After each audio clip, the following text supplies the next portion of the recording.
I think that they briefly went away from it in the early 2000s, and then they've come back to their roots. And what it is it's a double wing formation. They have two wide receivers, and then they have this double wing formation. There's essentially three ball carriers in the backfield, as well as the quarterback. The quarterback is the leading rusher for this Spartan team. In Ryan Moomey, he's got 273 yards rushing on 32 carries and 3 touchdowns. And so what it is you really have to be assignment sound. So your linebackers each know if they see this particular read from an offensive lineman, or they see a certain action coming their way, they may see the ball. They may have an open lane to tackle the ball carrier, but their responsibility is to defend a pitch man because that quarterback has that option. They're going to be reading that person to make the right read. So everyone has to play assignment sound football. You have to execute your role. Hero ball doesn't work against this type of an offense. If you try to do more than your job, you will get burned because they require you to be as perfect as possible. You look back at the 2009 Orange Bowl for the University of Iowa against Georgia Tech. We're looking at that type of offense. Some other contemporaries, Army in college football runs this type of offense. Air Force, Navy, those service academies. It is heavily reliant on a quarterback who can handle the ball and ultimately hold the ball and run it. So Ryan Moomey, as you mentioned, leads them in passing, 419 yards on the year. Also their leading rusher, 273. Brandon DePover at 206 and Caden Kipper, 180 yards thus far as they distribute it fairly evenly. Kellen Hornbuckle, 14 catches, 152, leads a receiving corps. Joel the Muskies, 51 points, 5 games. Uncharacteristics of Muskie football in the past. What do they need to do tonight to get the offense on track? I think really one of the things they can do is continue to play the type of defense that they've played the last few weeks, because if they can get Muscatine more possessions, that's going to help. Because what Pleasant Valley wants to do, similarly to what City High did last week, is they want to limit the offensive possessions of Muscatine. Now, what Muscatine needs to do is to continue to grow their offensive line play. It has improved over the last few weeks, and avoid that key mistake, that key turnover. Talking with Coach Mueller earlier today, that's what they've really focused on this week, is eliminating that key penalty or that key turnover that stalls a drive out.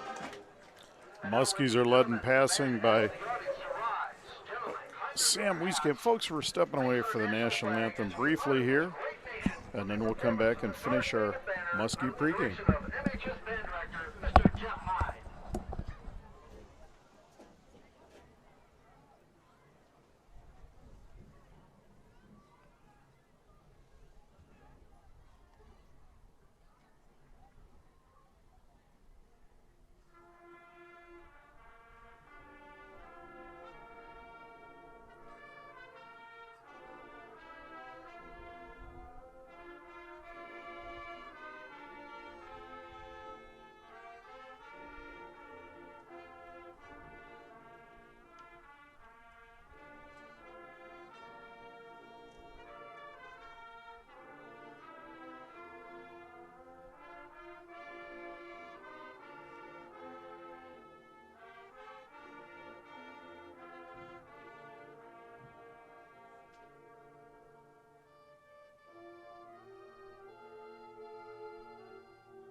Fantastic rendition of the national anthem, as always, by the mighty Muskie Marching Band. And let's get back to some Muskie stats now. On the season, as Jake Draves will get his second start tonight at quarterback. A week ago, 7 out of 12, 100 yards, very efficient game. The Muskies are led on the season in rushing by, of course, Tim Nimley, 82 carries, 494, 6 yards a pop. Mentor Cooper is seeing some more action in the last couple of weeks, over 100 yards rushing on the season. They're led in receiving by Eli Gay, 20 catches for 174, but only 9 yards a catch, Joel. I know they want to stretch that out. And Zach Hardy, 10 catches on the year for 171. So tonight I would look for a lot of Nimley, and I really think the Muskies would look to spread the ball a little bit around on offense. Yeah, and that's something that we saw happen a little bit more last Friday against City High. It wasn't ideal field conditions. It had rained most of the day. And I think at the beginning of the game especially, the ball was a little bit wet, so they went to the ground more. One of the things that we saw was Mentor Cooper and Tim Nimley spend more time in the backfield together. And they also opened up the game with a 35-yard run by Jake Draves. So having 3 guys in the backfield, I think it balanced out the Muscatine offense a little bit. And going back and rewatching the film from that game, I feel like we might see more of that tonight from Coach Jake Mueller and the Muscatine Muskies, trying to get the playmakers as many opportunities as possible. Mentor Cooper, another back who can break one, not just Nimley in the backfield. So that's a good combination. Should be a fun night, folks. Buckle up. We're going to step away for 60 seconds, and we'll be back with the Muskie starting lineups. You listen to Muscatine Muskie pregame, sponsored by Hy-Vee Market Grill Express. Muskie football on the Muscatine Muskie Sports Network. Help us label a landmark. The MPW Water Tower is due for a paint job next year. It just so happens the state of Iowa is running a contest to give one city a one-of-a-kind graphic designed by an Iowa artist. To win, towns statewide must submit videos about water and community pride. Our video is awesome, but we need your votes October 1st through October 11th. Any Facebook user anywhere can vote one time every 24 hours. So vote every day. Share the post and tag your friends. Let's win this thing. Hello, my name is Brad Kistner, owner of Avenue Subs. Avenue Subs has been a local favorite in Muscatine for years, and we're dedicated to bringing you big sandwiches and big smiles. We're community-driven and proud to call Muscatine our home. On behalf of all the employees at Avenue Subs, go Muskies! Chicharo's Mexican Restaurant is where Muskie fans go before the game. Our Southern Mexican cuisine is truly unique to Muscatine, and we make sure everyone who walks in is treated like family. Chicharo's Mexican Restaurant is a proud supporter of Muskie Athletics.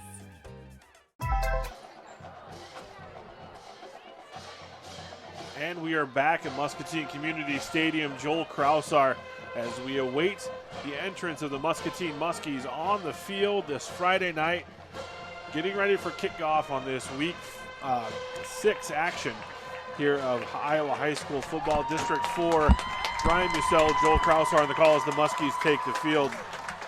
Brian, we're really close to getting underway here. Yep. And it's just it's turned out to be this is football weather here. This is football weather. We're excited. Borderline chilly. Muskies offensively, left to right, left tackle is going to be Benson Storr, 6 foot 230, and a senior left guard is going to be Alex Edwards, 5'9", 240, and a junior Anthony Mathias at center, 5'11", 215, and a senior Xander Stolfus at right guard, 6 foot 255. And a junior Charlie Becker, the right tackle, 5'10", 235. The skill player is going to be Brady McDaniel, 6'3", 200. And a senior Zach Hardy, 6 foot 175 at receiver, and a senior Eli Gay, 5'9", 170. And a junior, the quarterback is Jake Draves, 6'2", 150, and a junior. And of course the tailback, Tim Nimley, 5'9", 185. And a junior. Defensively for the Muskies up front, it'll be Sean Brown, 6 foot 195, and a senior TD Toggendeson, 6 foot 315 in the middle, and a junior Nick Peterson, 6'5", 190 at defensive end. The linebackers for the Muskies, Diego Rangel, 5'10", 175, and a junior Josh Thomas played well all year, 6'1", 190, and a junior Mentor Cooper, 5'9", 185, and a junior Anthony Sanchez, not sure if he's a go or not, 6 foot 195, and a junior. In the back end for the Muskies, Prince Wee, 6 foot 185, and a junior Tak Portillas, 5'7", 160, and a senior Tegan Schmelzer, been great all year, 5'9", 175, and a senior at free safety. And the Muskies are going out there, going to receive the opening kickoff here. Thank you to Hy-Vee Market Grill Express. And you can go see Herky there tomorrow. Herky will be in the house. You can go And they have it's a great place to watch the Hawkeye-Michigan game tomorrow, starting at 11:30. 99-cent drafts and an all-you-can-eat appetizer bar also tomorrow morning at Hy-Vee Market Grill Express.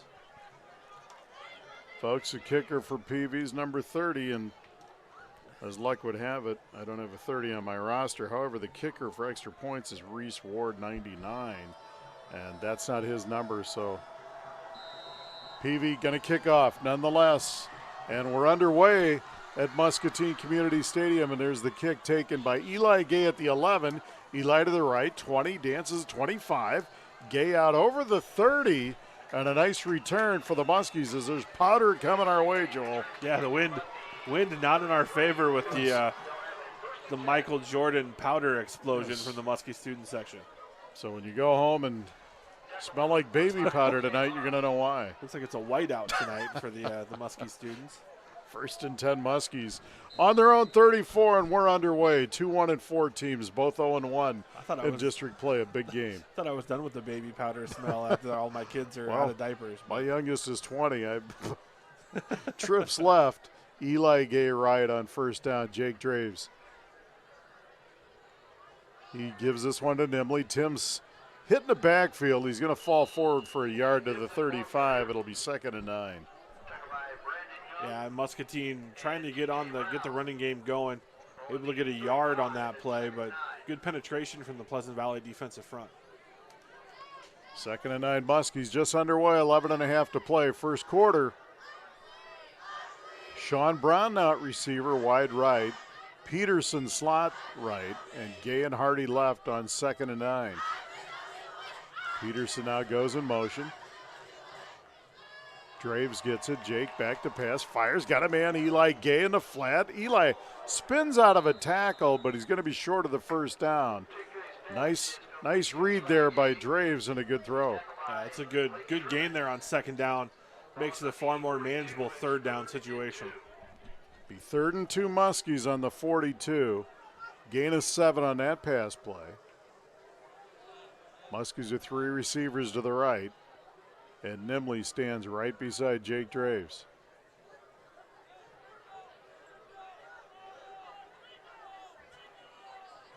There's Draves. He rolls to his right. Looks downfield. Going to throw. Got a man. It's complete over midfield. And that looks like Zach Hardy at the 49-yard line in PV territory. 1st down Muskies. Yeah, great 1st down conversion there. Nice rollout for Jake Draves to get him into throwing rhythm. Made the right read and a good catch by Hardy. Gain of 9. Draves early on, 2 out of 2, 16 yards. 1st and 10 Muskies in PV territory. 3 receivers to the left for the Muskies. Menor Cooper's checked in. He's slot left. Draves, he's going to keep it. He rolls to his left. He's going to run with it. Jake cuts it inside the 45 to about the 43, a gain of 6, 2nd and 4. Good decision again by Draves. A good read from the quarterback, and Draves able to get that 6-yard gain, get ahead of schedule there. Again, these are the kind of offensive plays that Muscatine started out against City High, and they just want to keep this rolling. Sean Brown wide right, 2nd and 4 Muskies on the PV 43. Good opening drive for the Muskies.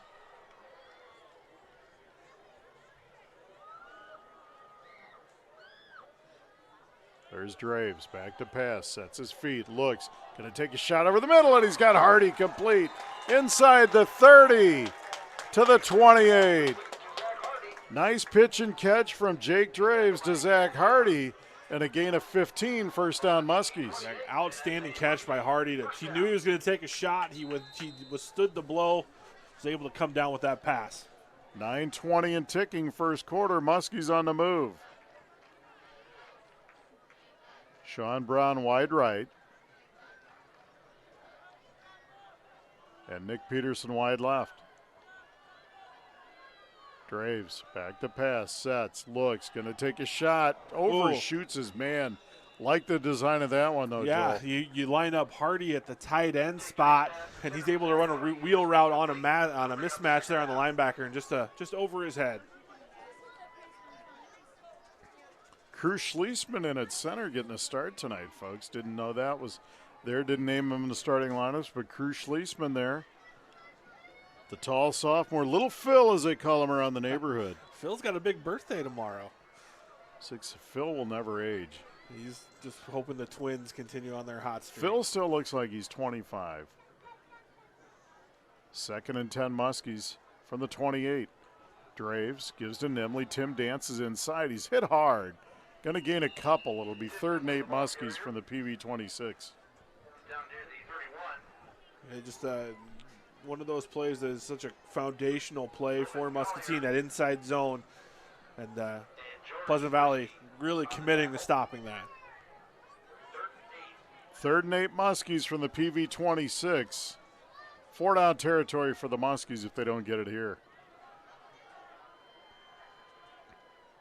Nimley now goes in motion, empty backfield. Draves back to pass. Sets going to take a shot. Got a man. Hardy inside the 20, inside the 15, and a first down. Yes. Down to the 13. So again, Draves reads the safety, reads the coverage, and Hardy was able to run his route there just short. He ran to the sticks, and good completion for first down there. Very efficient drive. Good drive for the Muskies. Started on their own 34, and now they've got 1st and 10 just inside the PV14. Trips right, Peterson's and Nimley in motion. Draves now back to pass, sets, pumps, fires in the flat. He's got Nimley. Tim to the 15, and he's down near the 10.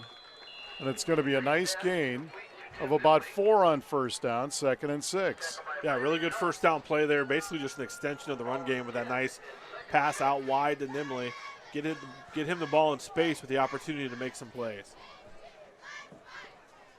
One of the best drives we've seen from the Muskies all year. Let's see if they can cash in with points on their opening drive. Need to be just smart in the red zone here. Draves gives to Nimley. Tim dances inside the 10, inside the 5, and Tim is going to be close to a first down.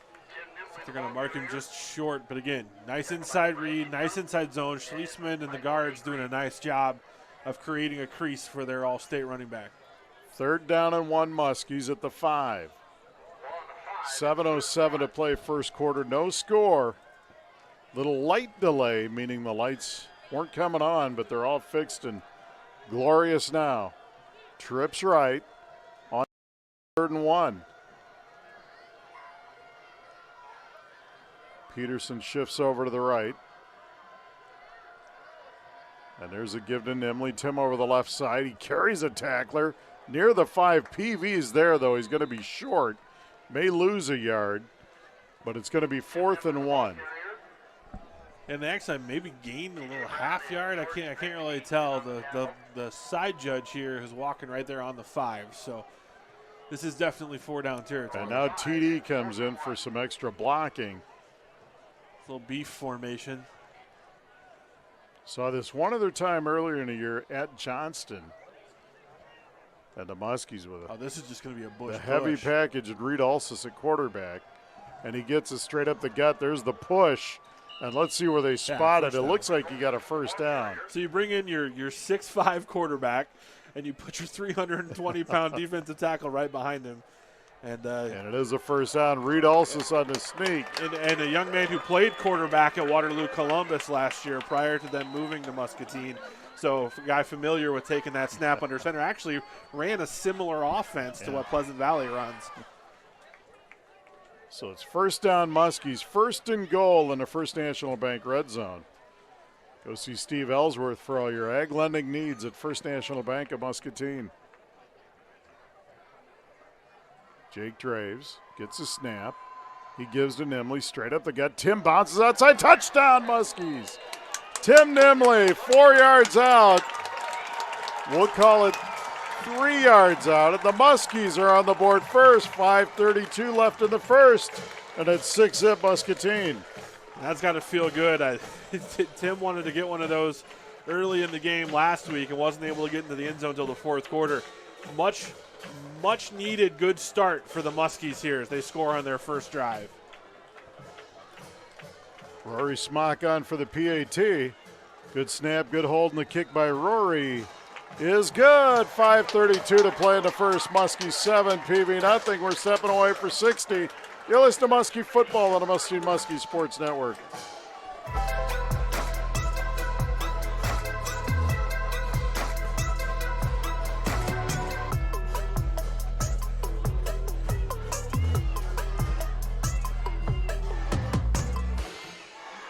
The mission of our company is to serve our clients with the most efficient Fantastic. and Best drive of the year. Yeah, it's great. available. It was good design on that fourth down play, too. Who are we going to get for pest control? 66 yards, and he'd shoot up 6.5 Insects or minutes. pests, call the best. Bosch Pest Control. If you're passionate about working in healthcare, we're passionate about helping you make it happen. Health professionals are in demand, offering great pay and rewarding work. We're proud to prepare your path ahead. We are Eastern Iowa Community Colleges, the community's college. Choose Poop Pals for your local pet waste management, lawn care service, snow removal, and much more. Starting as low as $7, call your friendly neighborhood pooper scoopers for a quote. Proud supporter of Muskie Sports. Back at Muscatine Community Stadium, Lara and Brandmeier deep for PV. And Smock will kick off. There's the kick by Rory, and it's going to be taken on the run by Brandmeier. He's up over the 30, 45, out near midfield. A great return for PV. Actually, it's Jose Lara. And he's out to the 47. We'll call it the 48. So great field position for PV for their first drive. Olsis and Middaugh on the stop for the Muskies. Spotted at the 49. That's a good return and that good field position that Pleasant Valley was. Any team likes to have. Anytime you can have a short field, that's a good situation. Well, and the key was the catch there, Joel. It was a short kick, and he caught it on the dead run. And that set him up there. PV now in their tight formation. Moomy at quarterback. He gives, excuse me, got a little frog in my throat there, DePover on the first carry. And he gets over midfield into Muscatine territory to the 46, a gain of 5, 2nd and 5. Thomas on the stop for the Muskies. Yeah, you need your inside linebackers have to play big on a night like tonight. They have a lot of responsibility reading the guards and understanding their responsibilities. And TD, honestly, the nose tackle has a big job tonight too. Moomy under center, gives it to DePover again over the right side. And he's going to be short of the first down by a yard. He picked up 4. It'll be 3rd and 1. Down to the Muskie 42. Schmelzer on the stop for the Muskies. And you just have to be persistent on defense. You may give up a couple first downs against a team like this, but you just want to avoid giving up that big chunk play. 3rd down and 1, PV on the Muskie 42. The Muskies lead 7-zip. Moomy at quarterback. PV jumps, and there's a flag, and it's going to be 3rd and 6 after the 5-yard walk-off. Yeah, that's a big penalty against Pleasant Valley. So much of what they do is designed to, they want to be in these 3rd and short situations, and penalties like that really throw their rhythm off. False start on the Spartans.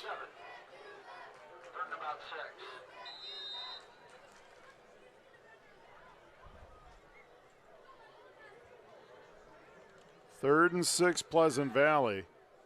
From the Muskie 47, 4:09 and ticking first quarter, and the Muskies lead 7-zip. Moomy under center, and now he backs off.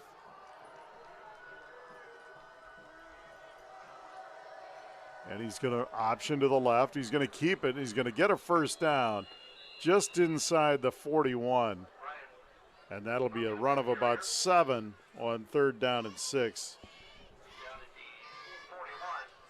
And there's just an example of how they can attack your edges in so many different ways. First down PV, Muskie 41-yard line. Want to mention Jonah Wilson, the right tackle, the grandson of Tom Wilson, former L&M coach for many years and Muskie assistant. First and 10 PV on the Muskie 41. Moomy gives inside to the fullback. This one's number 34. He's going to gain 3 or 4 yards. And that's George Vensky on us carry that time. And Joel, people have watched tape on the Muskies, and running between the tackles has been effective all season long. Yeah, so they're trying to attack with the A and B gap, so in between the guard and the tackle, because you're able to create some leverage against the front. And Muscatine, we'll see if they adjust a little bit. They kind of have. They started to shift the line over to the strength of the formation. Mooney options to the left this time, down the sideline and out of bounds, and this time went to Matt Mickle. He's going to gain a couple. He'll be short of the first down. One of the things that Coach Mueller talked about this morning when I had a chance to sit down with him was how pleased he's been with the tackling and run support of Prince Wee and Tak Portilla. So in that particular example, your corners have to come up and support, and that's so important. 3rd and 3 PV from the Muskie 34. 2:55 and ticking first quarter. Mooney gets a snap, gives inside to Vensky. He's got a hole over the left side down to the 25-yard line. He's going to gain 9, first down, Pleasant Valley. And that's the foundational play, the little fullback trap there where the guard pulls. It's a quick pull, and they're kicking out the end and getting the offensive tackle on the play side to the middle linebacker on the play side, and it creates a nice little seam. 1st and 10, PV on the Muskie, 25. Vensky stands behind Mooney on first down. And he's going to get the carry again. The Muskies are there waiting for him. They get him down a short gain of maybe 1. It'll be 2nd and 9, and now we've got a flag. I think we're going to have a sportsmanlike conduct. I saw a PV player, and I thought it was actually more friendly fire. Yeah, I thought it was a He slapped him on the head, I think, and just saying, hey, good hit.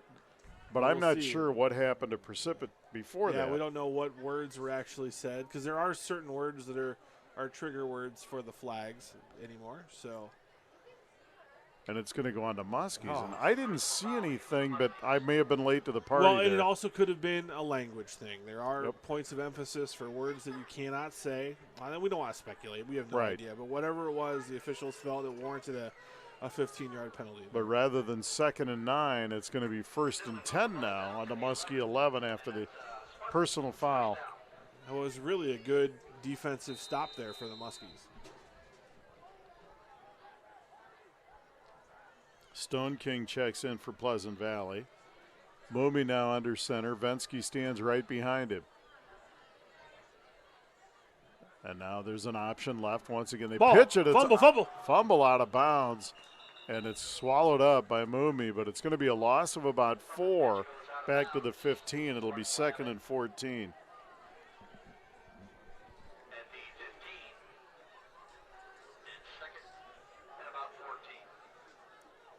And that's a big break for the Muskies.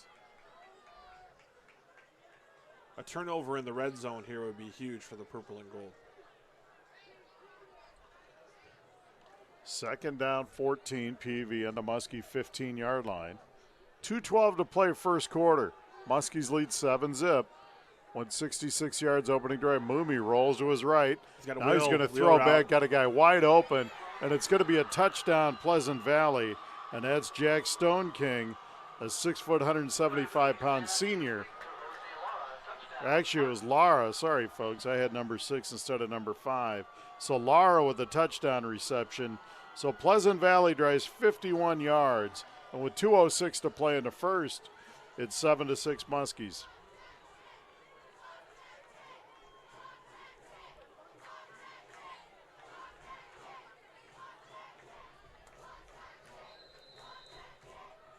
Yeah, just a good play design there for the Spartans. Emmett Anderson on. Edmondson, sorry. Almost blocked. The PAT is good.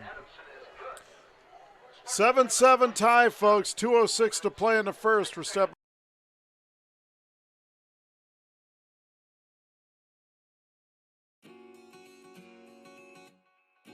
Why should someone bank at First National Bank? Because we care about our customers and we're committed to meeting their financial needs, and we're also a big part of the community. Channel Seed knows that farmers are never off the clock, and neither are they. Anybody can sell you seed. Only a Channel Seedsman gives you everything you need to make the most of it. See your local Channel Seedsman, Matt Fletcher in Muscatine. Channel Seed is a proud sponsor of Muskie Sports. All right, guys, we got some great news. There's a rumor out there there's a huge sales call coming in today. Good thing Jimmy's not here to steal my thunder again. A big sale? I wonder who it is. Huh. Did I pack a tuna sandwich this morning? Why wasn't I in the last commercial? All right, everyone on the same page? You guys are not going to believe this. Oh, I got it. Oh. Hello, this is Jim. Can I help you?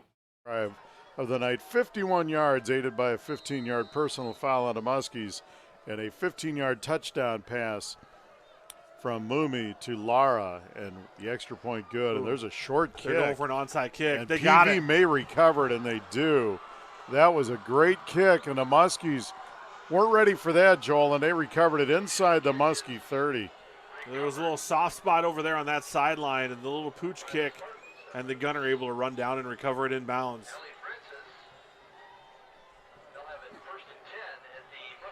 So that's a big swing in momentum. An aggressive play call there from the Spartan bench. So 1st and 10 PV on the Muskie 28 after the onside kick. You just got to flush that and move forward as a defense. You were playing good defense. They caught you on a well-designed play. No time ran off the clock there, Joel. Yeah, because you can't advance the kick, so it wouldn't. And there's a give inside, and that's going to be DePover this time, and he's going to gain a couple to the 26, 2nd and 8. And that's a nice play on first down. 1 yard, 1.5 maybe. That's really what you have to do. They're hard to tackle for a loss because they're starting so close to the line of scrimmage.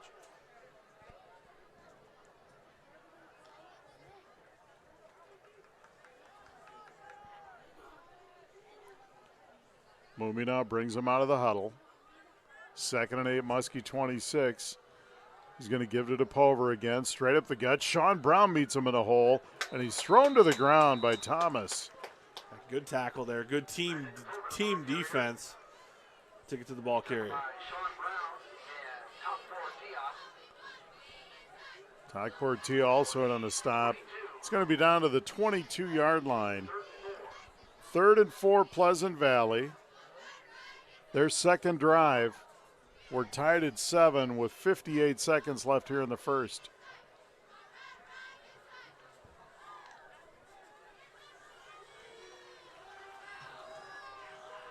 They've got to come out a little bit more spread.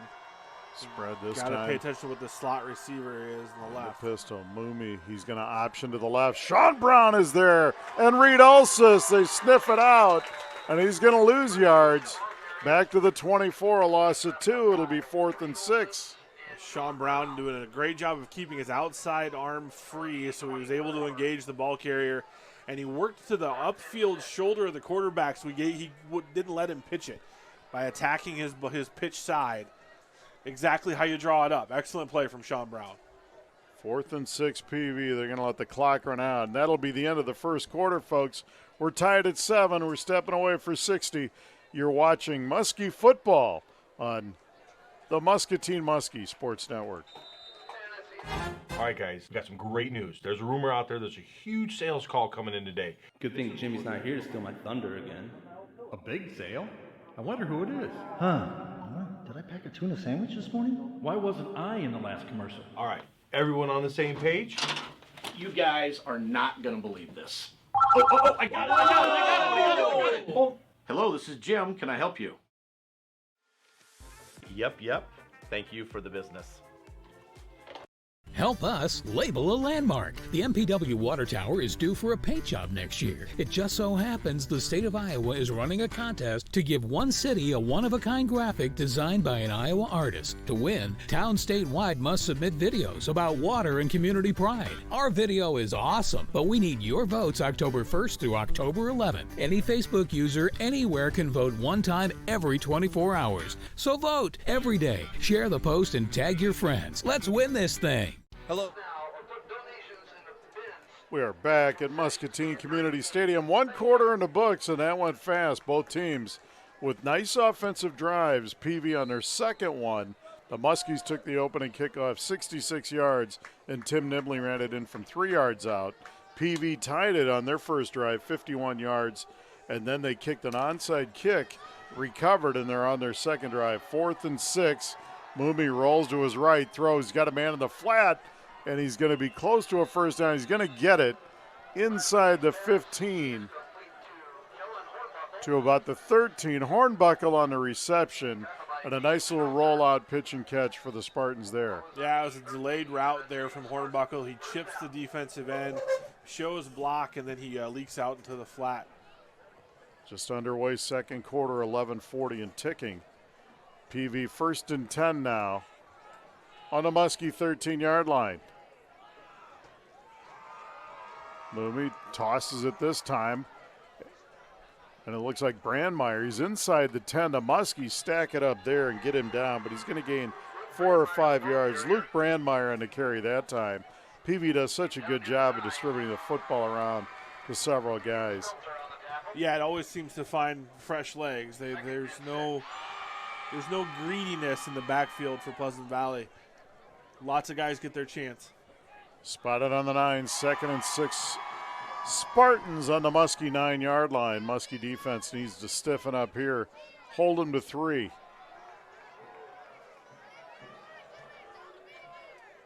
Mooney under center. Motion man is Mickle. And there's Mooney straight up the gut. He's going to keep it. And he's fighting down inside the 2. It looks like he's going to get a first down. It's going to be 1st and goal Spartans. Yeah, that's a quarterback follow. That's, those are the types of plays that you just saw, Tommy Frazier and Eric Crouch and all the way back to Johnny Rogers executing Joel, there. no Nebraska. Oh, well, but it's the Nebraska offense from the late 80s, early 90s. We don't, yeah, I know. I got it. 1st and 10. You and I are aligned on that. 1st and goal, Spartans on the Muskie 1. Mooney under center. He's going to give over to Vensky, and he walks in for a touchdown. 10:51 left here in the first half. PV 13 of the Muskie 7. There's that fullback just off tackle.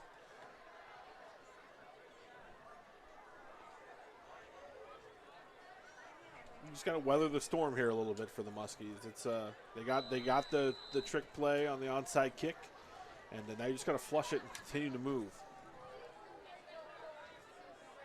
Adamson on for the PAT, and now we've got a whistle. We're going to have offsides on the Muskies. I saw a defensive player flinch. I don't know if that caused if he broke the neutral zone. Yeah, it looks like it. Encroachment against the Muskies. Encroachment on the Muskies. Will they go for 2 and take the walk off? Why are they walking it back? I think, okay, they signaled the wrong side. Okay, it's against the Spartans. Well, the official pointed towards the Muskies. Yeah, yes. So it just got some discombobulation from the white hat there. The PV, they were ready to run out and go for 2 there. Yeah. Get that extra half a yard or that extra yard. So now the PAT once again, Adamson.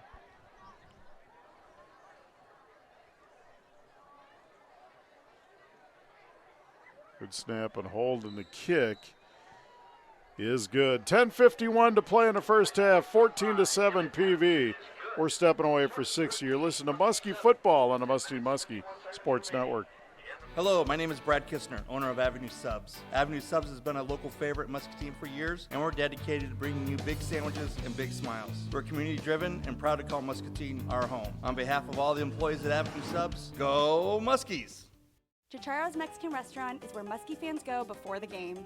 Our Southern Mexican cuisine is truly unique to Muscatine, and we make sure everyone who walks in is treated like family. Chicharo's Mexican Restaurant is a proud supporter of Muskie Athletics.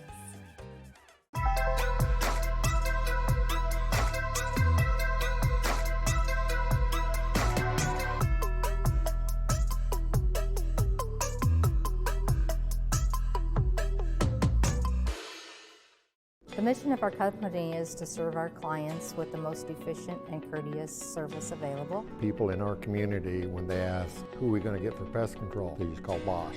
Remember, insects are pests. Call the best, Bosch Pest Control. Back at Muscatine Community Stadium, 14-7 PV. And there's the kick, and this one is going to be deep, and it's going to be Eli Gay on his 10-yard line. Eli to the 15, dances to the right. Now he cuts it back, and he's taken down at about the 24, where the Muskies will start with their first drive was outstanding, 66 yards, It ended with a touchdown. Since that, Peavy's had the ball twice and cashed in both times. They lead 14-7 with 10:46 left in the first half. Yeah, and just keep doing what you're doing if you're Muscatine. I mean, you had a great first drive. You had multiple guys touch the ball. You ran a few different sets, a lot of different formations. Just do what you do. There's no reason to panic down one score. Cooper and Brown to the right on first down. Draves gives to Nimley. Tim dances to the left. Now he cuts it back, and he's hit hard in the hole right at the 25. A gain of 1, 2nd and 9. Pleasant Valley did a nice job there of keeping Tim in front of them. He's so dangerous in the open field, and he can also break arm tackles really quickly. Hardy, Gay, and Nimley left. Cooper down the backfield with Draves, and Sean Brown wide right. 2nd and 9 Muskies. Draves gives to Cooper over the right side. Mentor gets the edge out near the 30, and a nice gain on 2nd down. Just shy of the 30. And that'll bring up 3rd down, and we'll call it 5. Yeah, Mentor did a good job of getting to the edge there, getting a good positive gain. 3rd and 5 Muskies. Big 3rd down play early on for the Muskie offense. Peterson is checked back in. He's split out to the right along with Hardy and Brown. And there's a give. This to actually play action. Draves throws it out there. Got a man, Eli Gay. Oh, a great effort by Eli. But it's incomplete as the ref called it incomplete. Eli thought he had it, but it'll be 4th and 5. Great effort by Eli. Yeah, that's one of those that I think if you're up a level and you've got some more technology available, that's one that gets reviewed and you have a chance to see if he really caught it. He definitely laid out for it and hit the ground hard, but the official felt like the ground at some point aided him in catching that ball. Lara back to receive the punt. Xander Morgan on to kick for the Muskies on 4th and 5. 10 minutes even to go, first half. Muskies show him a different formation here. There's Xander, rolls to his right, kicks it, a low kick. Thought it hit a PV player there. Muskies might want to jump on this. Field it. And they do jump on it and down it right there. So Must not have hit a PV. Boy, that was close, Joel. Yeah, that's the kind of kick that, can find the calf or the hip of a offensive player, and you can get a turnover there.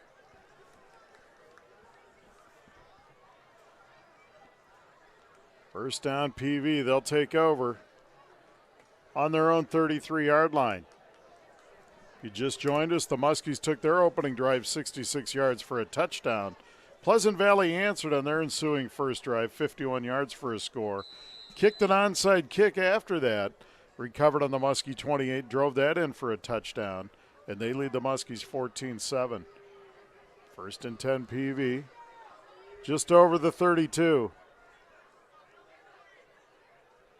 Now Mooney options to the right. He's going to keep it over the 35 and out to about the 38-yard line. We're going to call it a gain of 5. Josh Thomas on the stop for the Muskies. Now Pleasant Valley is going with some tempo here. 2nd and 5 PV. They've got DePover and Brandmeier in the backfield, and this is going to be another option, right? Mooney keeps it inside, short of the first down, out over the 41. It'll bring up 3rd and a yard. We talked about the assignment sound defense there, the fake give to the fullback. Josh Thomas did a nice job of just Quentin Middaugh making the tackle, thinking that ball carrier had the ball, and that's what you have to do. If they're involved in the fake, whether they're getting the ball or not, you've got to make sure you hit them on every play, and the same thing goes for the quarterback. PV 3rd down and 1, just over their own 41. Mooney, TD blows it up. Toggin Deason blew up DePover in the backfield. He's going to lose 2 back to the 39, and it'll be 4th and 3. I think this is the situation you'll see the Pleasant Valley punt team come on with the field position. They'll play field position here. Huge play from the junior nose tackle. Big time play, Joel. You got to love that. That was You know, he's a load in there, but he's very athletic. Yeah, nice little slant on that he was able to beat across the face of the guard. Parker Sutherland on to punt for Pleasant Valley. And there's the kick, and it's a good one. Eli Gay retreats, and the ball's going to drop. Get away from that. And it's going to be downed inside the 20 at about right at the 15-yard line. That's where the Muskies will take over. Big defensive stand on 3rd and 1 by the Muskies as Toggen Deason came in and blew it up for a loss, and the Muskies get the ball back here trailing 14-7. Yeah, it was a huge defensive stop for Muscatine. It does two things. It obviously stops the Pleasant Valley drive. It gets the defense off the field, and now hopefully Muscatine can get their offense back in rhythm and give the defense a chance to take a break, take a breath, and make some adjustments. Brady McDaniel wide right along with Hardy and Gay. Draves and Nimley in the backfield on 1st and 10 from their own 15.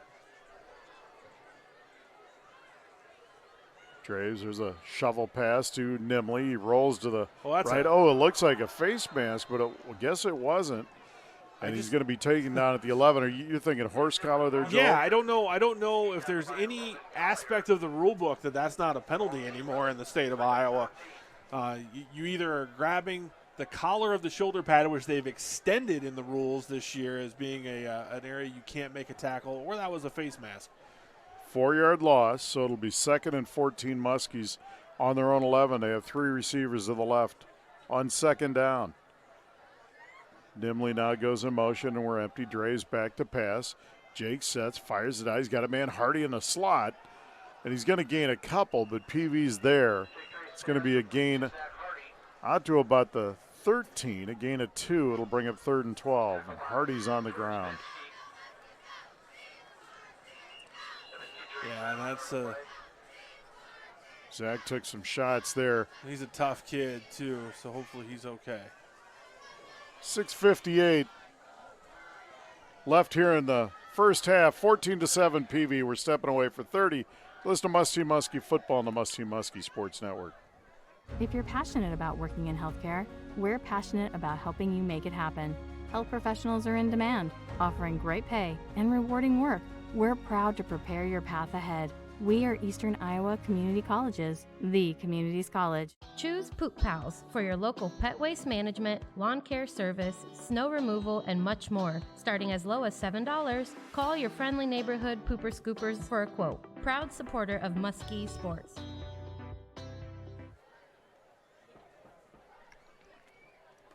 We are back at Muscatine Community Stadium. Brian Musell, Joel Crossauer, 6:58 left in the first half. Zach Hardy getting up, and that's a good sign. Nicole Calvert, as always, great job with the training staff. She's in charge, and she gets these kids ready to go and fixes them up. She's fantastic. Yeah, hopefully Zach's, it looks like he's walking off pretty much on his own power. So he got stood up and took several shots there. Yeah, and kind of maybe even gotten twisted a little bit at the bottom of that pile. So the Muskies have a big 3rd down, 3rd and 12 from their own 13-yard line.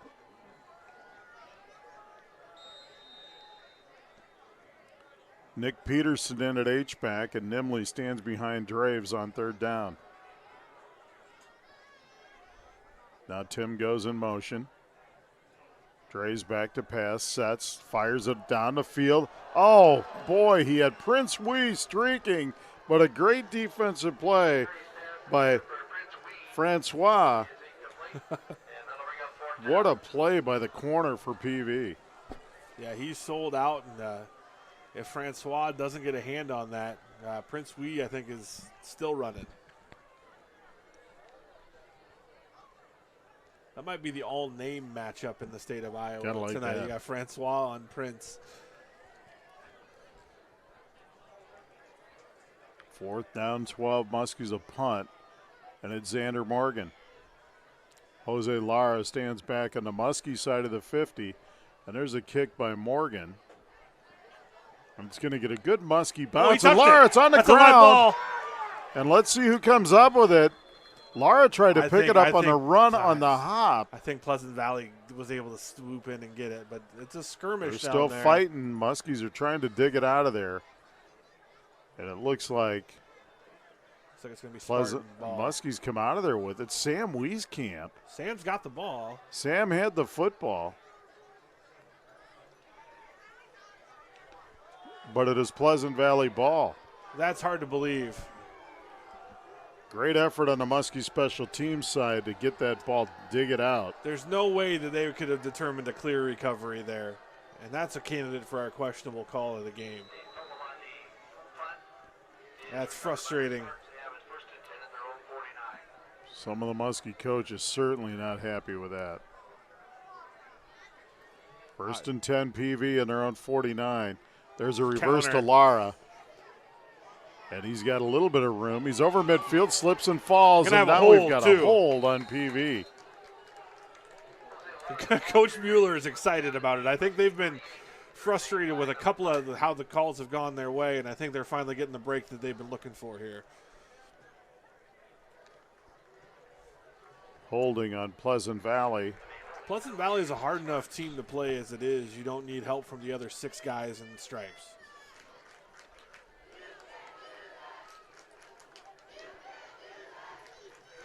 Spot foul, so the walk-off takes it back to their own 42, so a 7-yard loss. We'll make it 1st and 17. And in my thesis that I will be writing to the Iowa High School Athletic Association, that rule needs to change to 10 yards from the original line of scrimmage. Yes. Or a spot foul if it's behind the line of scrimmage. Mumi back to pass, sets his feet, steps into the pocket, rushes on, down he goes. Ooh, takes a good shot there from TD. Toggin Deason with a shot. He's going to gain a yard on the scramble. Oof. But he got him pretty good, and it's going to be 2nd and 16. Let's hope he's okay. He got folded in half by the nose tackle who did exactly what his job was. When he didn't have the pass rush, he stayed at the line of scrimmage, prepared for that. And when he got his chance, he delivered the blow. 2nd and 16, Pleasant Valley in their own 43. Muskie defense needs a 3-and-out here so the ball can go back to the offense. And now we've got a timeout, Pleasant Valley, 5:42 to play in a half. 14-7 Spartans. We're stepping away for 30. You're listening and watching Muskie football on the Muskie Sports Network. Why should someone bank at First National Bank? Because we care about our customers and we're committed to meeting their financial needs, and we're also a big part of the community. Channel Seed knows that farmers are never off the clock, and neither are they. Anybody can sell you seed. Only a Channel Seedsman gives you everything you need to make the most of it. See your local Channel Seedsman, Matt Fletcher in Muscatine. Channel Seed is a proud sponsor of Muskie Sports. We are back at Muscatine High School, Muscatine Community Stadium. Brian Musell, John Crossauer. PV leads the Muskies 14-7, 5:42 left in the first half. 2nd down, 16, PV on their own 43-yard line. Yeah, and that penalty really pushes Pleasant Valley back here. So it's 2nd and long. It's not a down and distance they like to be in. Mumi calls out the snaps, rolls to his right. He looks downfield, throws, got a man, and it's complete inside the 45. They're going to spot it right at the 45. So a 12-yard gain, and it'll bring up 3rd down and 3. And those are the chunk yardage plays that Muscatine's trying to avoid here on defense, because that's a big conversion on 2nd down to get to much more manageable 3rd down. Call it 3rd and 4 from the 45. 5:10 and ticking here in the 2nd quarter. TD blew up the last 3rd down. Let's see if he can do it again here. Brandmeier wing left, Mickle to the right. DePover stands behind Mumi, and he gets actually it's Mumi on the keeper, and the Muskies are there to string it out. He's going to gain a yard or two, and PV will probably go for it now, but it'll bring up 4th and short. Looks like Ocampo at the bottom of that one. Yeah, the Muskies really doing a nice job here and making some adjustments and stopping the run. Have been very effective the last 2 series on defense. 4th and 2, Pleasant Valley from the Muskie 43. DePover stands next to Mooney. He fires in a flat, and it is complete. A short gain to Wilson. Ben Wilson, the completion inside the 40 to 38. Gain of 5, and it's 1st and 10 Spartans. It's a big completion there for Pleasant Valley. 4:10 and ticking, first half. Stay tuned at the half for the Toyota Muscatine halftime show. Mike Truitt and Ben Nitzel join us. There's Mooney back to pass, fires out, got a man again. It looks like Wilson again, and he's spun down out of bounds by Tak Portilla, but he's going to gain about 6. Down to the 31, going to call it a gain of 7. Yeah, those are big completions on first down, able to get some chunk yardage there to have a 2nd and short. 2nd down, 3, Pleasant Valley, just outside the Muskie 31.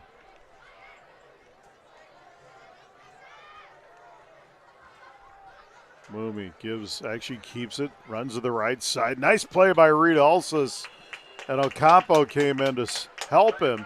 Reed Alsis read that one perfectly. Yeah, great job to string that play out wide and force him out of bounds for little to no gain, if not maybe a half a yard loss. Spotted right at the 31.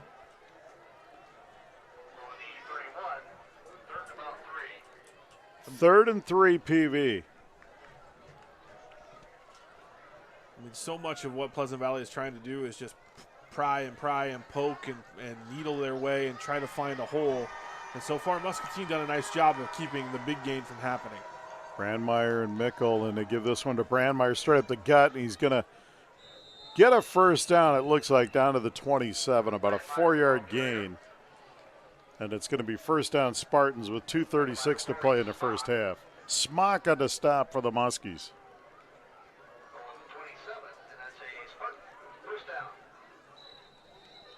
And right now, the Spartan offense starting to get a little bit more creative in how they're formationing and moving the ball around in different ways. Mooney under center. I'm not sure formationing is a word. Well, we went with it. And there's DePover, and he's got some room over the right side inside the 10. Great ball faking by Mooney. He carried that one out. And DePover continued to run, cut it up inside and bounced it out. And he's down inside the 10, it looks like, or right at the 10. It's 1st and goal. Spartans, 2:13 to play in the half. 1st and goal. PV on the Muskie 10. They lead 14-7. Brandmeier in motion. They give this one inside. And it looks like DePover again on the carry, and he's down to the 7, a gain of 3. Yeah, nothing fancy. Just giving it to that back and trying to get a couple yards here. It looks like Muscatine's going to call a timeout. Jake Mueller burns a timeout. 1:51 to play in the first half. 14-7 Spartans. We're stepping away for 30 seconds. You're watching Muskie football on the Muskie Sports Network. All right, guys, we got some great news. There's a rumor out there. There's a huge sales call coming in today. Good thing Jimmy's not here to steal my thunder again. A big sale? I wonder who it is. Huh? Did I pack a tuna sandwich this morning? Why wasn't I in the last commercial? All right, everyone on the same page? You guys are not going to believe this. Oh, I got it. Oh. Hello, this is Jim. Can I help you? Yep. Thank you for the business. We are back at Muscatine Community Stadium. 1:51 to play in the half. Pleasant Valley leads the Muskies 14-7. They have 2nd and goal on the Muskie 7. And Joel, it's really, really important for the Muskies, if for nothing else, to hold PV to 3 here. Yeah, especially with Pleasant Valley getting the ball to start the second half. The defense really is working hard to try and keep the Spartans off the board here, to at least make it just a 10-point game instead of a 2-touchdown game. But go ahead, Joel. No, it's just been interesting to see how it's hard to simulate not only the backfield action in practice from a scout team standpoint, but also the line play, because it is such a contrast in styles from how the line is plays from a scout team perspective. Both teams 2 timeouts to go or left here in the first half. Not sure what the delay is here unless they're trying to wait for the play clock to reset. And now it does. Mooney and Vensky now behind him in the backfield. Brandmeier in motion. There's an option to the right. Mooney's going to keep it, and he's going to get all the way to the end zone. Touchdown, Pleasant Valley, a 7-yard touchdown run by Ryan Mooney. 1:45 to play in the first half, and it's PV 20 and a Muskie 7. That just a little quarterback power there. Fake to the fullback, and he runs off tackle. Good wall block there from the right tackle and tight end. Adamson on for the PAT. Good snap and hold, and the kick is good. 1:46 left in the half, 21-7 PV. We're stepping away for 60. You're watching Muskie football on the Muskie Sports Network. Why should someone bank at First National Bank? Because we care about our customers and we're committed to meeting their financial needs, and we're also a big part of the community. Channel Seed knows that farmers are never off the clock, and neither are they. Anybody can sell you seed. Only a Channel Seedsman gives you everything you need to make the most of it. See your local Channel Seedsman, Matt Fletcher in Muscatine. Channel Seed is a proud sponsor of Muskie Sports. Help us label a landmark. The MPW water tower is due for a paint job next year. It just so happens the state of Iowa is running a contest to give one city a one-of-a-kind graphic designed by an Iowa artist. To win, towns statewide must submit videos about water and community pride. Our video is awesome, but we need your votes October 1st through October 11th. Any Facebook user anywhere can vote one time every 24 hours. So vote every day. Share the post and tag your friends. Let's win this thing. Hello, my name is and it's going to be Eli Gay at about his 8-yard line. He runs to the right. He's over the 20, and he's stacked up right there at about the 22-yard line. The Muskies will have it right there. 1:40 left in the half. 2 timeouts left. They trail 21-7. The Muscatine's got plenty of time on the clock to get a drive here to close out the half. This all just becomes about just still sticking to your game plan. This isn't a crazy spread here. There's nothing that you have to go out of your way if you're the Muscatine offense. Gay and Wee to the right. And Draves back to pass. Pump fake. Going to take a shot downfield for Prince Wee, and it's intercepted just over midfield. Blake Sherman on the interception for Pleasant Valley at their own 49-yard line. So PV will get another possession here before the half with 1:34 to play.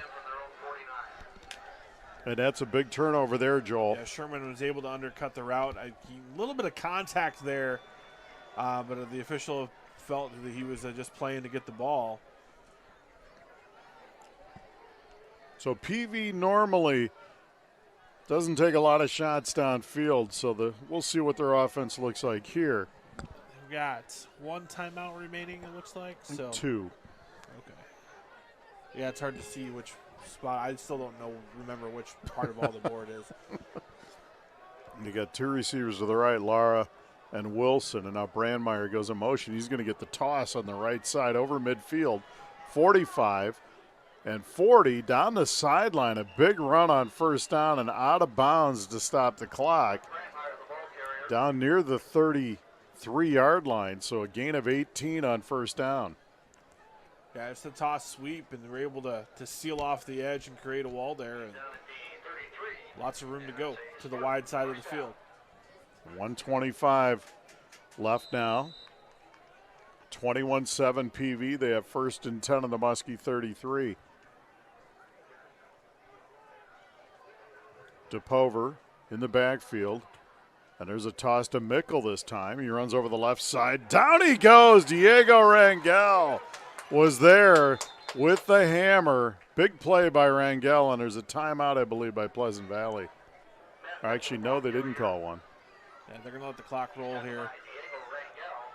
Lost back to the 37, a loss of 5. Clock now under a minute. Yeah, I think right now Pleasant Valley is satisfied just keeping this clock moving here. Maybe a screen situation. They spread it out here. And now Mooney rolls to his right. He's going to throw. He's got his man, and it's complete to Mickle, and he runs out of bounds at about the 25-yard line with 43 seconds left. So that'll bring up third down and about 2. Yeah, he just went out of bounds early. I thought he could have turned upfield and tried to get that first down. Spotted the 26, so it'll be 3rd and 3 PV on the Muskie 26. 43 seconds left. Wilson to the right. Stone King to the left. Mooney back to pass. Fires to Wilson in the flat. And he does get out of bounds inside the 20, and it's a first down to the 19. A gain of 7. 1st and 10. Talk Portia on the stop for the Muskies.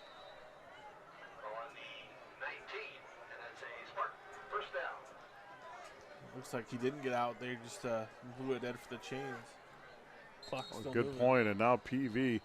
I thought they had The Muskies- waived, okay, we the got a official flag here. waived. The official did waive that it was a stop clock. I swear he did. Now there's a flag, so the Muskies call a timeout with The 26 flag might seconds. be incidental Okay. because the official immediately picked it right up. And it's a timeout, Muskie. We're going to leave it right here. And Joel, I thought watching it, and he did set it obviously for that, but I couldn't tell. That far side's always the harder one Yeah. to pick up. But with 2 timeouts left, you know, your former high school coach, is that where you would have burnt one there if you knew he wasn't out of bounds? Yeah, I mean, especially given the situation. That was something that, you know, when I was on the staff at Wilton, Lance Peterson, he was in charge of all the timeout distribution. And that's a situation where he was our head coach, and he would have burned one there. So I'll just admit I never had to think too much about the clock management side of things because it was never put on my responsibility plate. I was the 2-point conversion guy to tell you when we needed to go for 2 or when we didn't need to go for 2. You got to carry that chart then. Yeah, I had the card. But that's, you know, as I've thought through this, I probably would have called one there. So interesting clock management by Pleasant Valley. About 6 seconds go off the clock, and Muscatine wisely using a timeout to get set up. There's Mooney, rolls to his left. He looks, he was going to throw back. Now he's going to keep it. Muskie's defended it well, and he ushered out of bounds by Thomas. It was a good timeout by Muscatine. They were able to kind of iron out the back end there, and great coverage for the Muskies on that play. So it's going to be back at the 19-yard line. I thought Mooney was going to fall for the trap and try to throw it back across the middle late. He would have been he would have thrown a pick there because the safeties were lurking. 2nd and 10 Spartans on the Muskie 19 with 19.4 seconds left here in the first half. They lead the Muskies 21-7. Let's go, dude! Wilson and Brandmeier to the right, Stone King to the left. Vensky in now with Mooney. Mooney back to pass. TD. Screen. They've got the screen, and Vensky drops it. I think the Muskies read it fairly well. TD was all over Mooney to blow that up. Yeah, he was screaming back to the quarterback. Maybe rushed the throw a little bit because he saw what was coming at him. But it looked like the second level of the defensive linebackers were on that situation. The good call. That's a good offensive call there for Pleasant Valley. Middle screen. 3rd and 10 Spartans on a Muskie 19. Did you see the tight end screen that the Rams ran last night against the Seahawks yes. with Higbee there? Yes. I'll admit, I paused it, rewound it, and I drew that one up, and I'm stealing that if I ever get back into a play calling seat. Twins right and Wilson left on 3rd and 10. Mooney rolls to the right. Muskie's defended. He's going to take a shot. Ooh. Incomplete. Good defense on the back end by Tia and Schmelzer. And it's 4th and 10 Spartans. And let's see if they go for the field goal here. It'd be a 36-yarder with 9 seconds left. It's a good spot to take that shot. It looks like they're going to probably call a timeout, think about it. But traditionally, PV's had some pretty good place kickers. And it is going to be timeout Spartans. We're going to leave it right here. Stay tuned at the half for the Toyota Muscatine halftime show. Mike Truitt will come up and talk about his sophomore game tonight And then Ben Nitzel joins us to recap the first half of this one. Joel will come back with some stats and maybe a song or dance somewhere in there. No, the song and dance part of my game is off tonight. The dance part's always off. Yeah. You never know, though. I might find a karaoke place this weekend. There you go. You could do that. Who knows? I'll bust out some Journey for you. There you go. Especially if the Hawks win, I think the karaoke bars will be, So what do you like about Iowa tomorrow? I like everything about Iowa right now. I think Iowa's a better football team than Michigan, but, it's just hard. I mean, hard to win. Michigan's always got some depth, and we can probably talk more about that in the post-game show. But I just feel good about what Iowa can do right now. They just seem to be a really consistent football team. And that's kind of what Muscatine's defense has been able to do these last couple drives. They've played more consistent defense. They've just had a little bit shorter field to defend. Field goal here. Number 30. And, folks, 30 is not on my roster, so I apologize. He's going to try a 36-yarder from the left hash. And the Muskies. Mystery kicker. Burn a timeout. So we'll leave it right here. Before we head to the half, student section in full force as always. Showing up big. Mighty Muskie Marching Band getting ready for their halftime show. They've got a big marching band. October is marching band competition month. So the Muskies, I think, go up to Cedar Rapids and they march. And I think the Cedar Rapids Jefferson Invitational tomorrow. I could be wrong on which Cedar Rapids school that is. But then next week, they host the Mighty Muskie Marching Invitational here on Muscatine Community Stadium field. And then I believe the state contest is the following week. So awesome. Busy time of year for the marching Muskies. And those kids work so hard. 6:30 in the morning when I'm taking my dog out, always can hear them practicing in the morning. And that's the best part about living around this stadium like we both do. It's a free show. You get to hear that band in the morning. PV lining up for the field goal. 36-yard attempt, left hash. Snap is good, and the kick is on its way, and it is good, just inside the left upright. 6.1 seconds to play in the half, and PV now with a 24-7 lead. That's a weapon when you got a kicker who you can trot out there to do that at the high school level. So the interception leads to a field goal, and PV now up by 17. If you just joined us, we had a light delay here at the stadium, but the good folks from Muscatine High School and Musco worked together to fix that problem relatively quickly, and we've got beautiful bright lights now and a gorgeous night for football.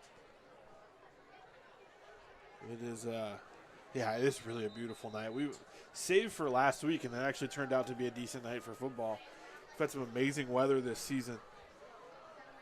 Haven't been tied up here. Not sure, folks, if the Cardinals won, I haven't looked. But, of course, I know everybody out there is a big Dodger fan like myself, and I think first pitch was just a few minutes ago. So go Dodger Blue, huh? Sure.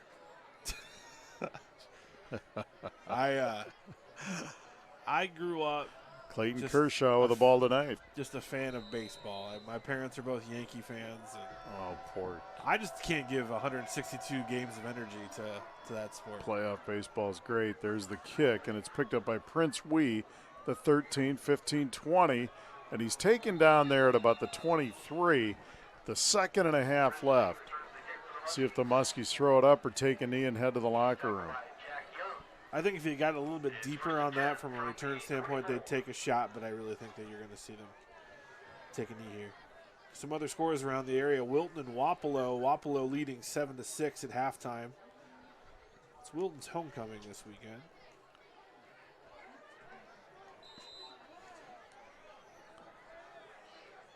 Draves and Nimley in the backfield. Muskies, two receivers to the left. And Jake gives it to Tim. Nimley over the left side. Peavy waiting for him. They get him to the ground. Going to be a short gain. That's one half of football, folks. Pleasant Valley 24 and the Muscatine Muskies 7. We're going to step away for 2 minutes, and we'll be back with the Toyota Muscatine halftime show. You're listening and watching Muscatine Muskie football on the Muscatine Muskie Sports Network.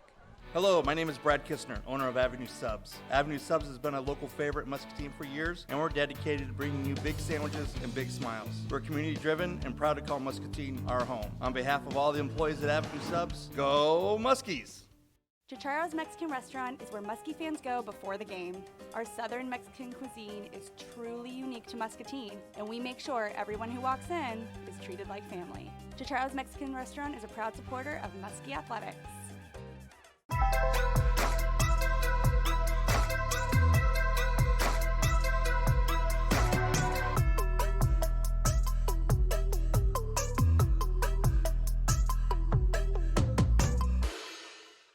The mission of our company is to serve our clients with the most efficient and courteous service available. People in our community, when they ask, who are we going to get for pest control, please call Bosch. Remember, insects or pests, call the best, Bosch Pest Control. If you're passionate about working in healthcare, we're passionate about helping you make it happen. Health professionals are in demand, offering great pay and rewarding work. We're proud to prepare your path ahead. We are Eastern Iowa Community Colleges, the community's college. Choose Poop Pals for your local pet waste management, lawn care service, snow removal, and much more. Starting as low as $7, call your friendly neighborhood pooper scoopers for a quote. Proud supporter of Muskie Sports.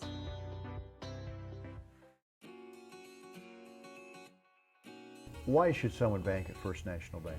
Because we care about our customers and we're committed to meeting their financial needs, and we're also a big part of the community.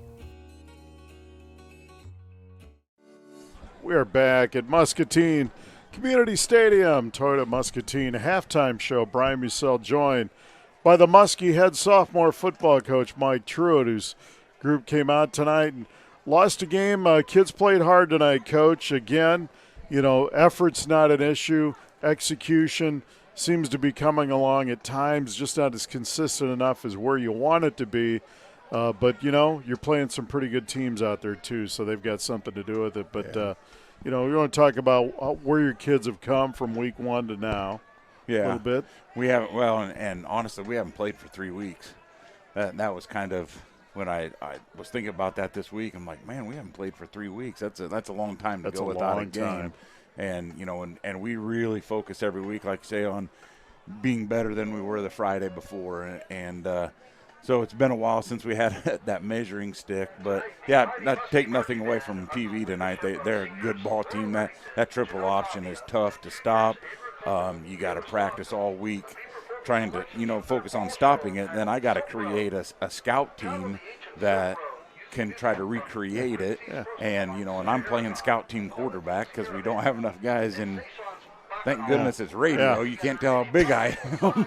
Well, and that's good that you brought that up because, you know, you see that with varsity too. PV has got to be tough to prepare for because they're the only team really all year that you see that runs it just like that.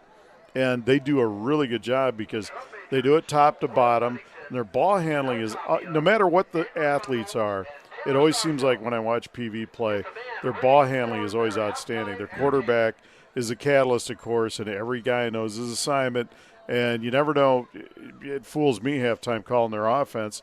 I don't know who has a football some of the times. So I look like a fool, and I'm sitting up here looking through binoculars. So it's got to be difficult on the field. Yeah, it's a deal where the defense has to be so disciplined, and these are 14, 15, 16-year-old kids, and they're going to want to do their own thing sometime. And when you do that, PV knifes you. That's right. And they'll score. Yep, and they're right. They're coming out the back door somewhere, and you didn't see it. But, you know, next week again, the Muskies, you know, you got another big one next week. So how's the attitude in the locker room right now, the boys? They're frustrated. I mean, we spend a lot of time during the week practicing. And you practice and you practice, and we come out and don't perform like we would like to, you know. And they're a lot about they want to win games, and, you know, we all want to win games.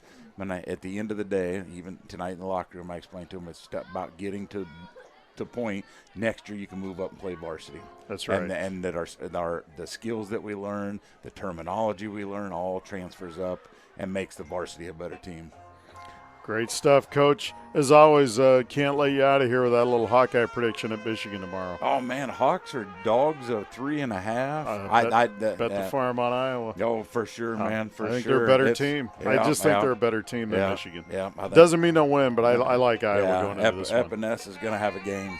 I think he's going to control it. Got our senior quarterback going up there, and I think that the Hawks have really, it kind of reminds me. Well, I'm not going to compare him to 02, because that was special. But Iowa's skill players are a lot better than people give them credit for. They got some skill. Yeah. And I think we go up there, we get a win, brings game day to Iowa City next Saturday, and they'll be in Penn State at home. Yeah, that'll be awesome. Mike Truitt, everybody, head sophomore coach. He'll join us again next Friday. So come on out and support Muskie sophomore football in the future. Ben Nitzel will join us next. Coach, thanks for joining me. Brian. Mike Truitt, as always, guy. Classy act right there. And Ben Nitzel will come in next.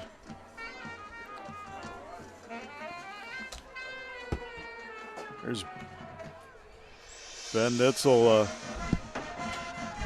Got the Jim Miller Pepsi and hot dog diet there. Just kidding, Ben. How you doing? Great. I was going to start so adversarial. I was going to say, no, it's just, first of all, we're not going to talk about how the lights were out during pregame warm-ups, which was just kind of fun. But Coach and I were just talking a little bit how hard, at sophomore level, on every level, you play PV, and they come at you with something you don't see, really, unless you play in them in that particular year. Tough to prepare for, and they do it so well every year. Muskies came out tonight, fantastic. I thought from here it was their best drive of the year, 66 yards for a score on the opening drive. PV answered after a nice kick return, but then the onside kick really, and then PV was allowed to get up on the Muskies, and then they controlled the tempo of that first half. How difficult is it to play that offense with Pleasant Valley? Well, it's tough just because it's a lot different than what you see normally. And, even more so here in the last 15 years where a lot of teams have spread it out, gone to the shotgun. And so now you're seeing, not just guys going in motion and coming from every which way and running that triple option, but quarterback under center and tight ends that are blocking and then going out for routes. So it's even more difficult, I would say, now than when I started coaching because of the shift in overall offenses. But, you just got to have a plan for it. And they've got some really nice variations on the stuff they're doing. So they know what people want to try to do against them, and they can put in some plays that'll help them, against those things that teams are going to try to do. First half offense, I thought there were some bright spots out there. I really thought there was a couple plays that maybe we'd have a shot at going back. The PVDB made a heck of a play when Prince Wee was actually breaking free down the sideline on the left side, and Jake threw it. I thought it was a good ball. I thought the PVDB just made a great play. But I do think the Muskie offense looks like it's been spreading around a little bit more in the first half. Only 7 points on the board, but I do think there was some life there. Yeah, definitely. I thought that was, Jake had it back. He'd probably like to put just a touch more air under it. But, yeah, you can't underestimate the play that number 21 on PV made on that ball. Tremendous athletic play to knock that thing down, or else that's 7 points for sure. And, I think that there have been some drives, and they just got to put some pieces together. It's going to be real important here to come out of the gate and cut this lead down early. Muskies get a stop. What do you look for as PV gets the kickoff to open the second half? What do you look for offensively for the Muskies? Are they going to be a little more spread out, or you think Tim Nimley's going to get a few more carries in the second half to start it? Well, I think you got to use Tim, at least in a balance, if nothing else, because you can throw the ball and you can get deep, but if you're just going to let him sit back with 5-6 guys in coverage, you're going to have problems. You're going to have to make sure you're getting Tim the ball. And the nice thing is, an explosive guy like Tim Nimley, you can bust out a 15, 20-yard play. That's as good as a pass, right? So it isn't like 3 yards in a cloud of dust time or anything.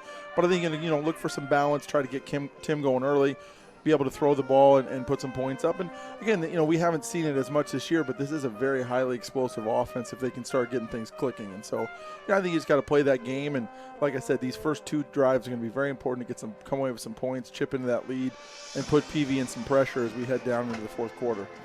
Any Ben Nitzel thoughts off the cuff? Haven't had that. I'll give you a shot at that before I let you go tonight. Oh, no. You put me anything? On the spot. What's Ben thinking of right now? I mean, just, it's just Usually you're so quick-witted. I figured there's something in the chamber there.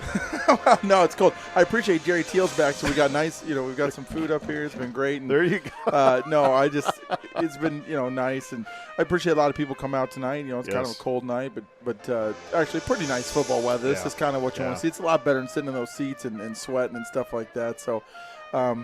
Nobody here. I don't know if there's any Bear Scouts in the crowd trying to maybe see if they want to get a new quarterback or anything like that. We'll see. It's tough to tell. After this week, we will be alone in first place in the division. So, but that's just my prediction. I think Dallas will do the Packers good. It's going to be a heck of a game, actually. Should be. Anyway, Ben Netzel, thanks as always for joining us at the half. Ben will join us again next week as we're listening and you're watching Muscatine Muskie football from Muscatine Community Stadium at the half. Pleasant Valley 24 and the Muskie 7. I want to thank Ben Netzel. We're taking a 2-minute timeout. You're watching Muskie football on the Muskie Sports Network. Channel Seed knows that farmers are never off the clock, and neither are they. Anybody can sell you seed. Only a Channel Seedsman gives you everything you need to make the most of it. See your local Channel Seedsman, Matt Fletcher in Muscatine. Channel Seed is a proud sponsor of Muskie Sports. All right, guys, we got some great news. There's a rumor out there there's a huge sales call coming in today. Good thing Jimmy's not here to steal my thunder again. A big sale? I wonder who it is. Did I pack a tuna sandwich this morning? Why wasn't I in the last commercial? All right, everyone on the same page? You guys are not going to believe this. I got it. Oh. Hello, this is Jim. Can I help you? Yep. Thank you for the business.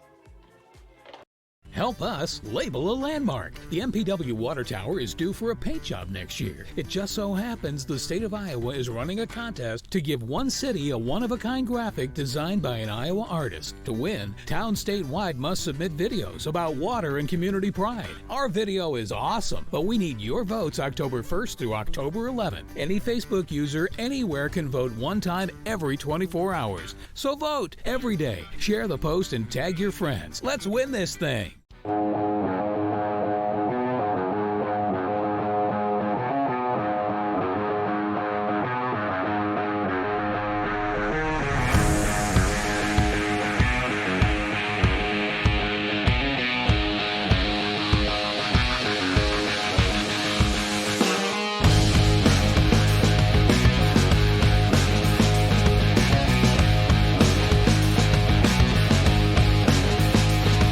Stadium.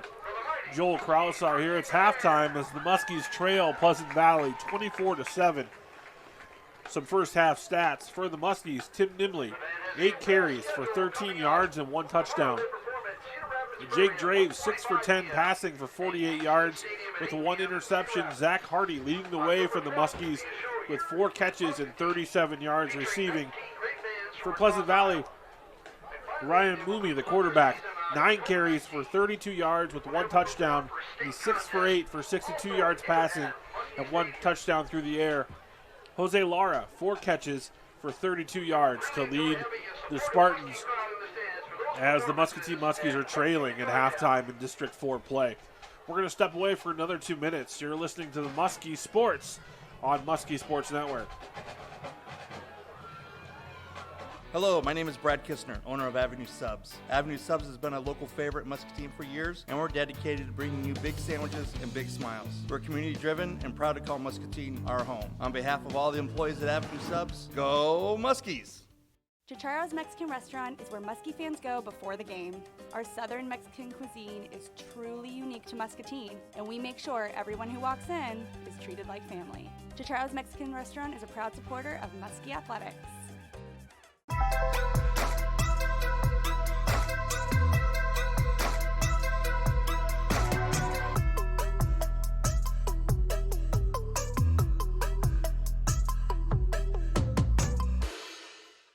The mission of our company is to serve our clients with the most efficient and courteous service available. People in our community, when they ask who are we going to get for pest control, they just call Bosch. Remember, insects or pests, call the best, Bosch Pest Control. If you're passionate about working in healthcare, we're passionate about helping you make it happen. Health professionals are in demand, offering great pay and rewarding work. We're proud to prepare your path ahead. We are Eastern Iowa Community Colleges, the community's college. Choose Poop Pals for your local pet waste management, lawn care service, snow removal, and much more. Starting as low as $7, call your friendly neighborhood pooper scoopers for a quote. Proud supporter of Muskie Sports.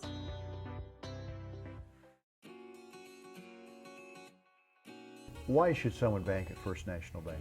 Because we care about our customers and we're committed to meeting their financial needs, and we're also a big part of the community. Our kicker tonight is Don Lick. Don, how are you feeling, sir? Pretty good, pretty good. Don is ready to go. The kick is going to be held by Hy-Vee's own Phil Schliessman. Phil, you ready? Definitely. Don's going to nail it. Phil's birthday's tomorrow, so no pressure on him. Our store director, Matt Schweitzer, is doing the videotaping. 3 kicks, make 3, win 10 grand. I think we're good to go, fellas. Whenever you're ready, Don Lick with Muscatine is going to try and make 3 field goals for a chance at $10,000. Here's the first kick. It is... Oh! Just missed, but a great attempt. Don, you had some leg under that one, man. The other way. This is the thing. We got to get in at least a do-over kick. But I tell you what, we'll set you up with a gift card for the Market Grill Express at Hy-Vee. You probably haven't kicked a field goal in a while, right? Never. Never, ever? Never have done it. That was his first time. That was a good kick for a first time. Matt Schweitzer, what do you think? I thought it was going through from my angle. Had a good distance on it. You could have had her. The hold was good. Phil, you felt good about that? Yeah. Felt pretty good. I'm going to tell you what, that's a lot of responsibility when you're talking about a chance at $10,000. So we'll do this 2 more times. Next home game, I believe, is Friday the 18th. And then Friday the 25th will be the last home game for the Muscatine Muskies. Again, taking on Pleasant Valley tonight, 24-7 at the half. More live coverage is on the way with Brian Musell and Joel Krausauer live on Discover Muscatine. Joel's giving me a thumbs up, I think. He must be telling me that I look very svelte, so that's nice. We'll send it back to those guys. Enjoy the second half of Muskie football. Go Hawks tomorrow. Big game for the Hawkeyes at 11, and a shameless plug since I can. We've got Herky the Hawkeye at the Market Grill Express inside Hy-Vee. Matt, you ready for that? I am so excited to see Herky. And here's the thing. Don, you get to play the part as Herky. What do you think? Awesome. All right, good. It's actually Phil. All right, back to Brian and Joel with Discover Muscatine. Go Muskies. Let's get some TDs, everybody. Good job, Don. There you have it from Tony Tone out of the field. And the great folks at Hy-Vee, Phil Schliessman out there being a holder on that kick attempt, and his son Crew is the center tonight, so that's a little caveat to this one here is both teams out on the field warming up for second half. And Joel, Coach Truitt and Coach Nitzel both talked about how tough it is to prepare for a team like PV when you only see them once a year, and how hard it is, you know, to really zero in on an offense like that, because nobody else does this, and PV executes so well. So it's imperative for the Muskies to stop them on the first drive of the second half. It's just amazing how much football has changed in 25 years. 25, 30 years ago, this is what every school in the state of Iowa was running, or some variation of it. And as the spread leaked its way into high school football and the air raid offense has become so popular, it is a unique offense now. And it's not, like I said, it's not about design. It's not about scheme. It's about just being able to execute, and that's so hard to do because you can understand the fundamentals, but you can't simulate the speed. And now what Muscatine's had a half to see it, and know they can have an opportunity here to. Now they're used to it. Now they know what it is, and let's you just go and you stop at this half. There's still plenty of football to score your points and to do your job and to get back in this football game. Muskies will kick off to start the second half. Rory Smock. They trail 24-7. Little onside kick attempt maybe to open the half. Yeah, I don't know. It's those are so dependent on how comfortable you are with how you've executed them in practice. Lara and Brandmeier both back on about their 15. Smock with the approach, the run-up, and there's the kick, and it's going to be Brandmeier on about the 18. He's to the 20, 25. 30, bounces out over the 35 to the 36. Good field position there for Pleasant Valley to open the second half. Yeah, Muscatine did cover the kick. It was just a short kick, and they were able to keep him under inside the 40.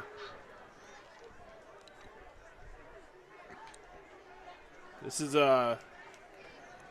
it's not a do-or-die possession, but you want to come out and get some confidence rolling back on defense. Muscatine came out firing on all cylinders defensively and got a couple stops in the early part of the first quarter.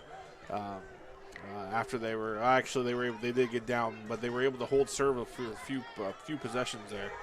Moving into Pover in the backfield, 1st and 10 from their own 37 as we open play in the second half. DePover gets it over the right side, over the 40 to about the 43. He's going to gain about 6. It'll be 2nd and 4 for the Spartans. And there's just no tendency right now that you're seeing from Pleasant Valley, whether it's wide side, short side, because it's a balanced formation. They can really go either way. That's what makes it so challenging. 2nd and 5 from the 42, just underway second half. 24-7 PV, 11:20 to go third. Moomey, he's going to keep this one up the gut over the 45 and close to the first down. We'll see where they spot it. This is about a yard short. Be 3rd down now, and we'll call it a short yard just over the 46. Big 3rd down opportunity for the Muskies. Deason Smock up front for the Muskies, along with Barkalow.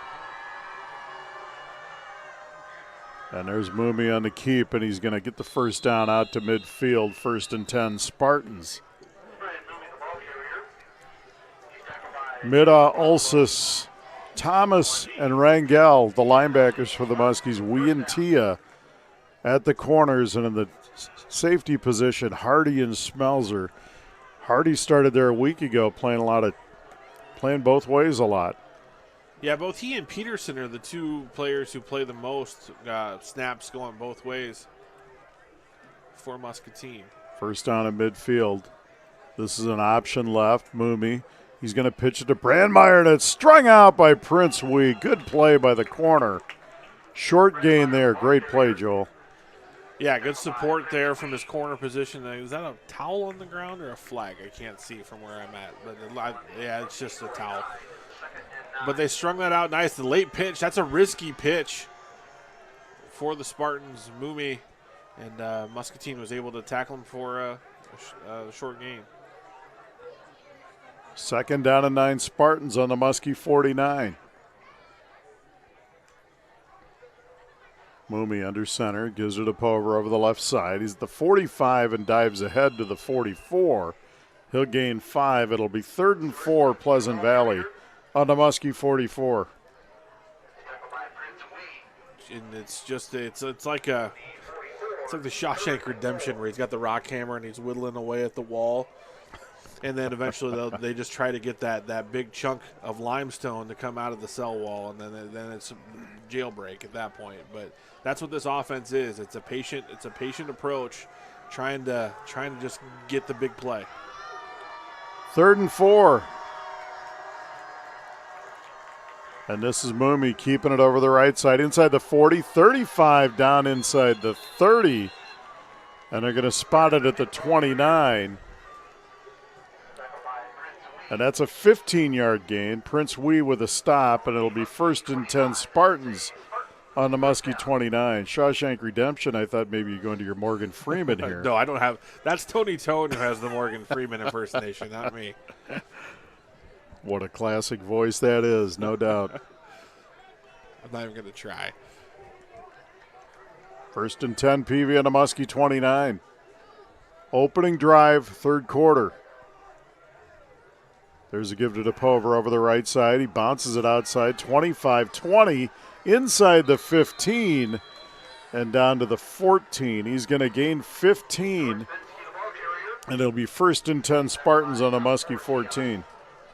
Yeah, right now the Pleasant Valley offensive line is just winning the battles one-on-one And they're creating some holes there for the backfield. And Joel, it's got to be a little frustrating play after play. And, you know, a team like PV, they're so deliberate, well executed, and it's got to break your will a little bit at some point. Yeah, that's a part of it. I mean, it's Chinese water torture a little bit there. It just drips on your forehead, and sometimes you feel like there's nothing you can do about it. Movie straight up thing. I wasn't ready for that analogy. 2-yard gain, it'll be second and Sorry. 8. No, I like Been reading a lot of World War I and World War II history lately. Thomas. I actually can't take credit for that. One of my mentors in coaching, Dan Carpenter, who was the defensive line coach at Morningside, he described this offense. This is what Dakota Wesleyan ran when we were and they were in the Great Plains Athletic Conference. So that's a Dan Carpenter special. Very good. Second and a long 8, just outside the 12-yard line for Pleasant Valley. Opening drive, third quarter.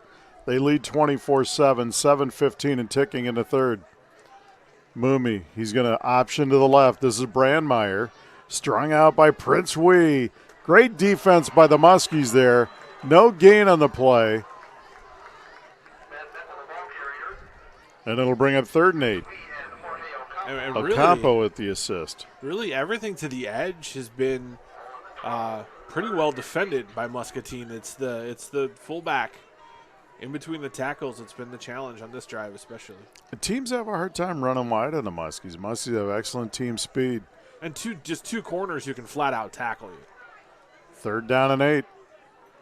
Moomy back to pass, sets his feet. Now he rolls to the left, takes a shot, and there's a flag, a hold. Pass is incomplete by Brandt to Brandmeier at the goal line, but it looks like PV with a hold here. And it is. Yeah, you bring them back. You take them back here because we've seen that this is field goal range. So you instead of going to 4th down and giving them a chance at the field goal, you try to push them back out of field goal range, especially with that being a spot foul behind the line of scrimmage. That's a pretty significant penalty. Yes, it is. So this will march it back to the 27-yard line, a big loss. They got to get a 1st down to the 5, so let's call it 3rd and 22. This would be a 44-yard field goal as the ball lies right here. 36-yarder was kicked in the first half, so they'd need to pick up 8 or 10 to match that. Moomy, 2 backs behind him. And this one's going to go straight up the gut to DePover, and he's down near the 20 to the 21. So a gain of 6, and they'll trot out the field goal team here. It's a 38-yarder. And again, folks, our roster does not have and I haven't heard Al Hilton call his name. We don't have a name for number 30 for the kicker for PV. We apologize. He did connect on a 36-yarder in the second quarter. This one will be 38 from the left hash. And the kick is on its way, and it is short left. No good. Muskie defense with a hold, and that's what they needed to start the third. Big. Yep, no points on the board, and Muscatine's going to get the ball at the 20-yard line. So nice defensive stand there for the Muskies. And now the offense comes out and tries to build some momentum. 5:50 to play in the third, 24-7 Pleasant Valley. Muskie's opening drive of the game went 66 yards for a score. PV is answered with 24 unanswered points. And the Muskies now need to get something going here. They go twins left on 1st down. Nimley and Draves in the backfield. Menor Cooper now goes wide right along with Brady McDaniel. Draves gives to Nimley. Tim pounds it over the left side. He's going to gain about 3 over left guard to the 23. 2nd and 7. Nice play there. A little outside zone run there for the Muskies. And Tim was able to get to the second level before making contact. So nice 3-yard, 4-yard gain. 2nd and 7 Muskies from their own 23. Jake Draves at quarterback.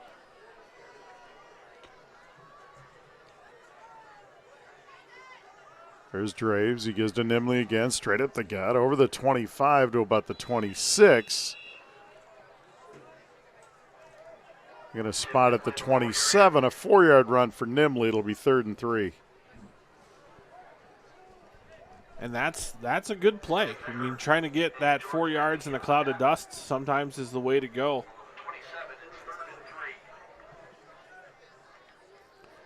Third and 3.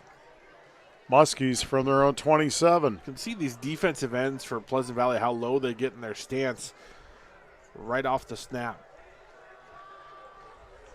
There's another give to Tim over the left side. PV's there, but Nimley's power gets it over the 30 to the 32.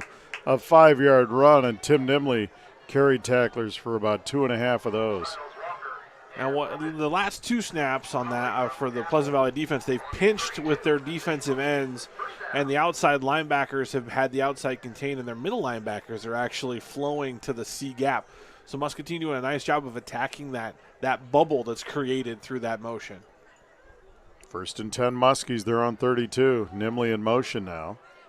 Draves back to pass. Jake sets, pumps, looks downfield, going to take a shot for Hardy, and it's incomplete at midfield. Just underthrew him a tad, but he had him. Yeah, he did a nice job of staying in that pocket. Really pretty good pass protection from the Muskie offensive line. Just unable to connect on that pass. 2nd and 10 now. Muskies on their own 32. 4:05 to play in the third. And PV leads the Muskies 24-7. Trips right. It's Brown, Hardy, and Gay. Nimley behind Draves. In the backfield. And now Tim goes in motion. Jake's empty. Back to pass. He rolls to his right. Rushes on. He eludes it. Now he looks downfield. He's going to keep it and run. He's going to gain a yard or 2 and get out of bounds at about the 34. It'll be 3rd and 8. Yeah, smart decision there from the junior quarterback. Nothing open downfield. Didn't try to force it into a tight window. Gained a couple of yards and was live to fight another day. Cool, crisp football night here in Muscatine. 3rd down and 8 Muskies on their own 34.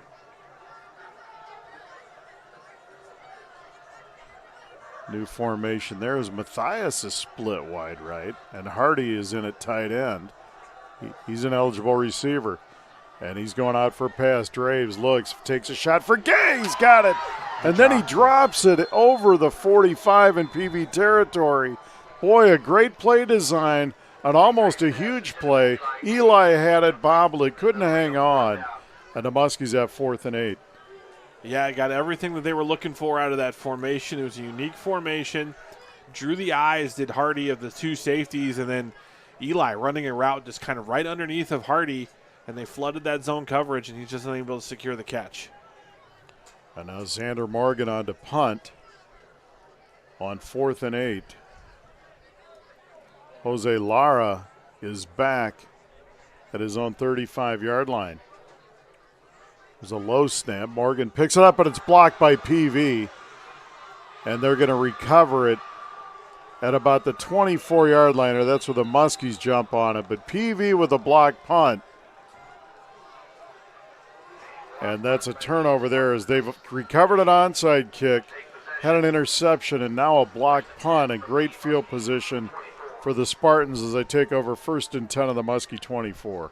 Now your sudden change defense mentality has to kick in here. You know, because sometimes a certain jolt of adrenaline your defense can get in this kind of situation where you can volley the serve and get a takeaway of your own. 3:41 to play in the third, 24-7 PV. Moomy gives to DePover, and he's stood up right away by Toggin Deason. TD there met him for a 1-yard loss. He's 2nd and 11. Big play there.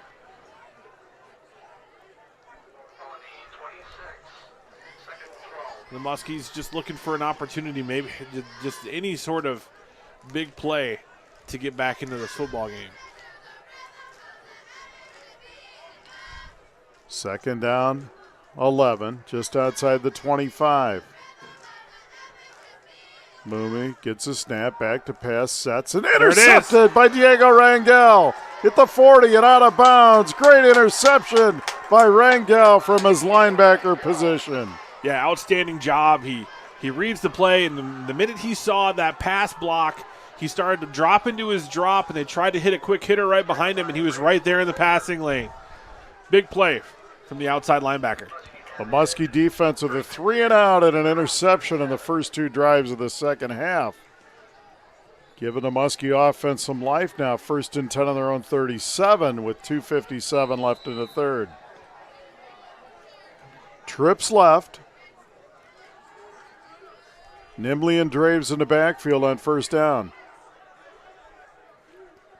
Draves gets it, back to pass, rolls to his left, going to throw for Hardy. He's got him at the 45.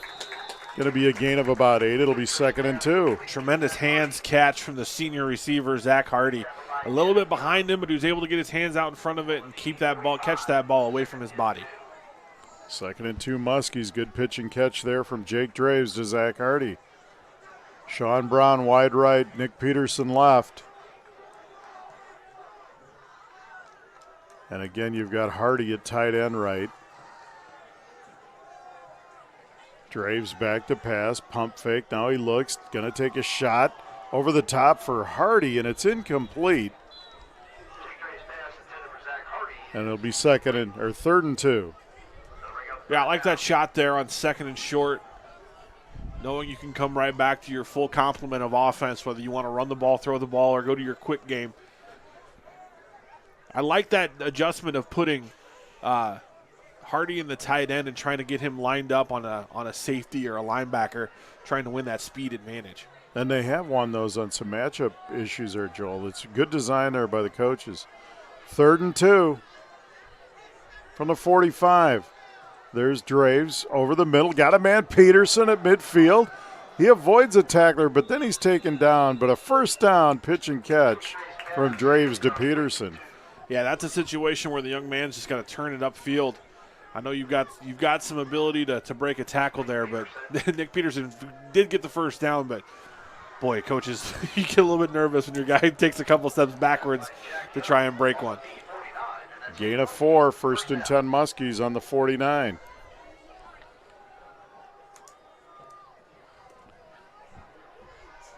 Draves back to pass. Takes a shot, or actually rolls out, and he's going to go down.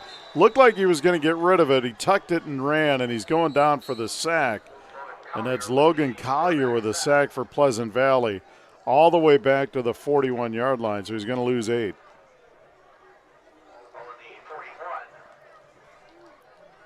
So big timeout there for the Muskies, trying to preserve some clock and maybe see if they can get another score with the wind at their back. Timeout for the Muskies. 1:44 to play in the third. We're stepping away for 30. You're watching Muskie football on the Muskie Sports Network. Channel Seed knows that farmers are never off the clock, and neither are they. Anybody can sell you seed. Only a Channel Seedsman gives you everything you need to make the most of it. See your local Channel Seedsman, Matt Fletcher in Muscatine. Channel Seed is a proud sponsor of Muskie Sports.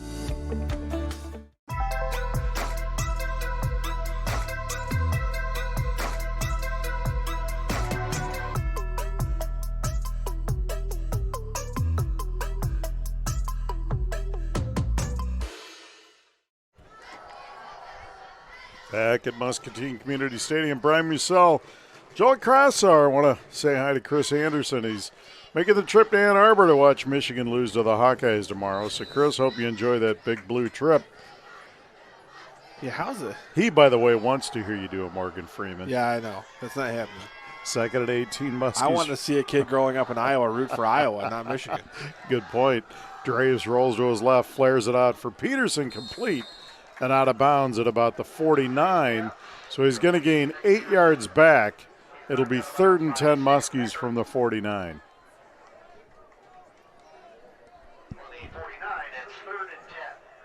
I actually have a little bit more understanding of an Iowan rooting for Nebraska than I do an Iowan rooting for Michigan. Makes no sense to me. It's like non-Catholics rooting for Notre Dame. But I'm a Catholic that roots against Notre Dame. Me too. Give me Boston College. Those Jesuits, they know how to do it.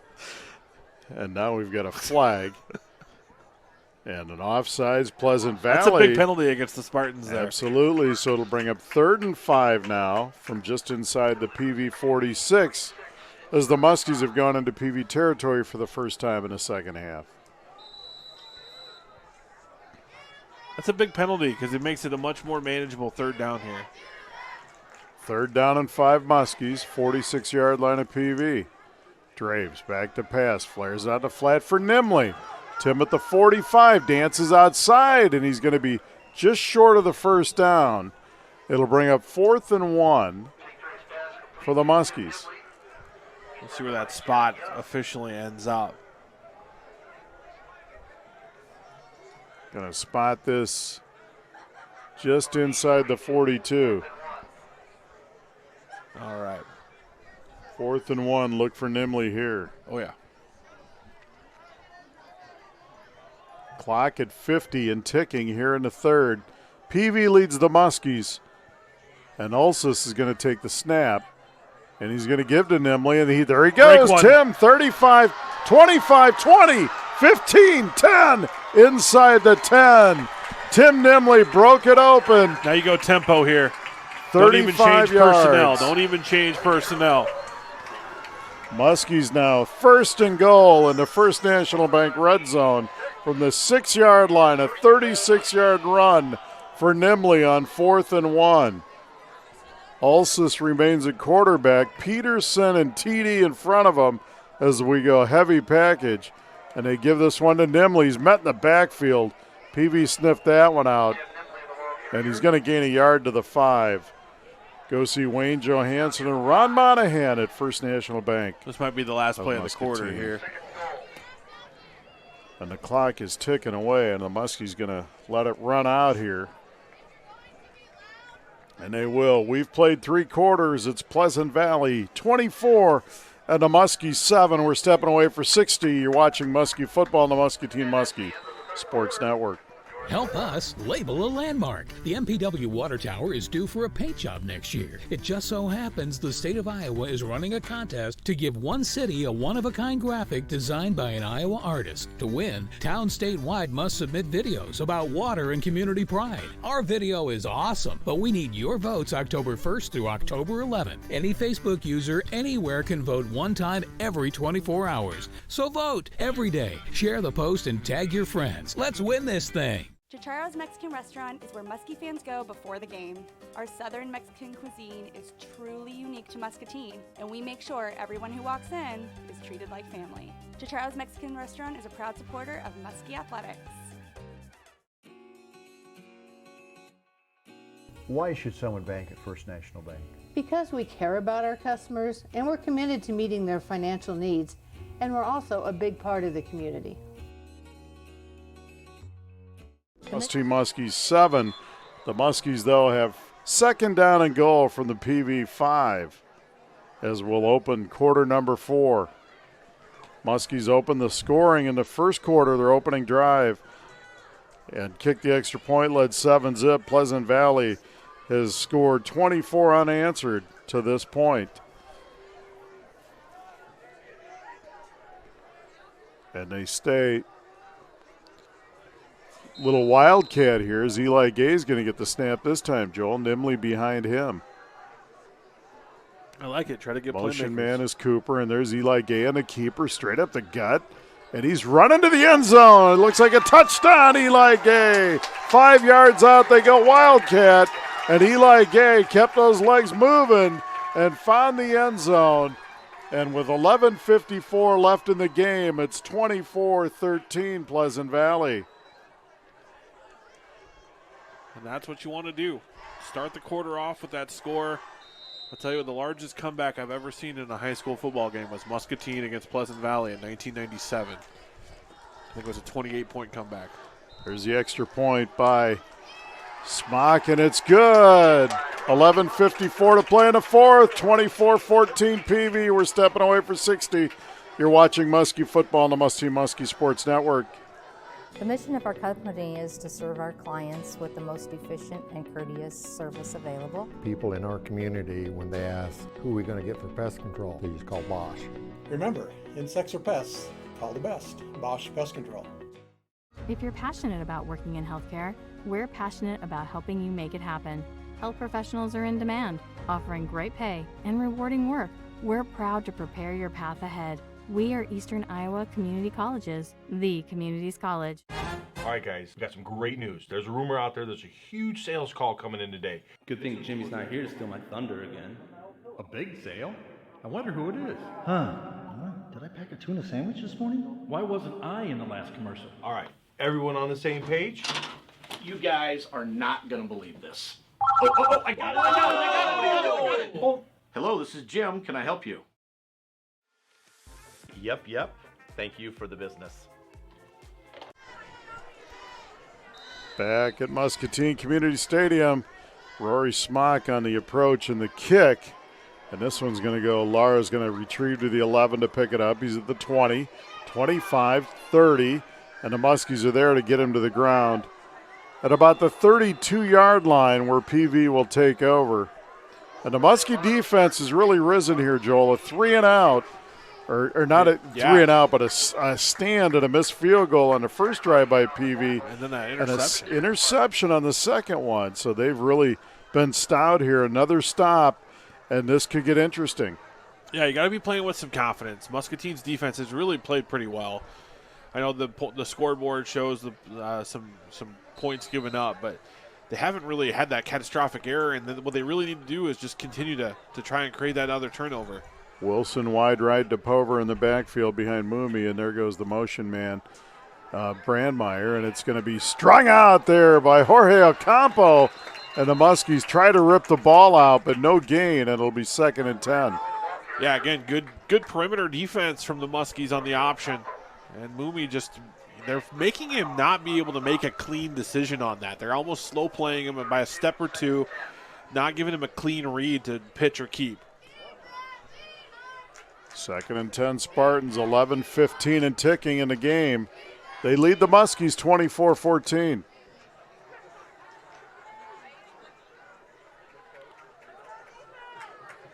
Two receivers to the left. Mooney gives inside to Pover. He's out, and he's still running on his feet, and he's out near the 39.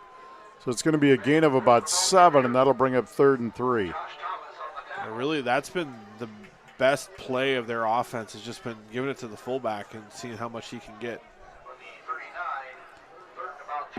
3rd and 3 Spartans from their own 39. Big 3rd down play for the Muskie defense here.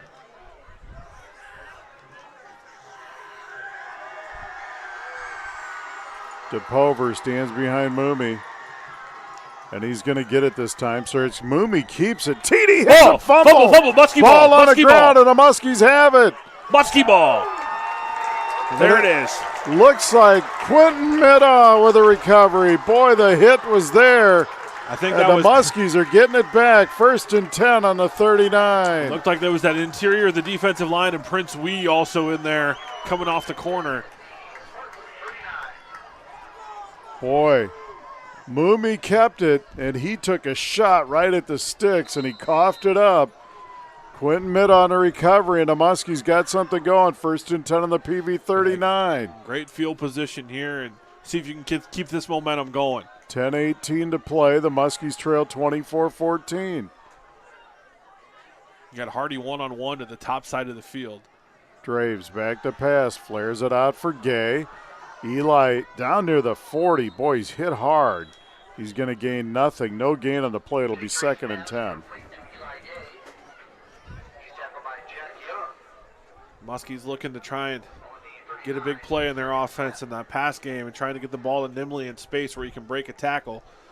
But good rallying from the Spartan defense. 2nd and 10 Muskies from the Spartan 39. Nimley stands behind Draves in the backfield. And he's going to get the carry. Tim dances inside the 40. Not much there. Might have gained a yard. It'll be 3rd and 9.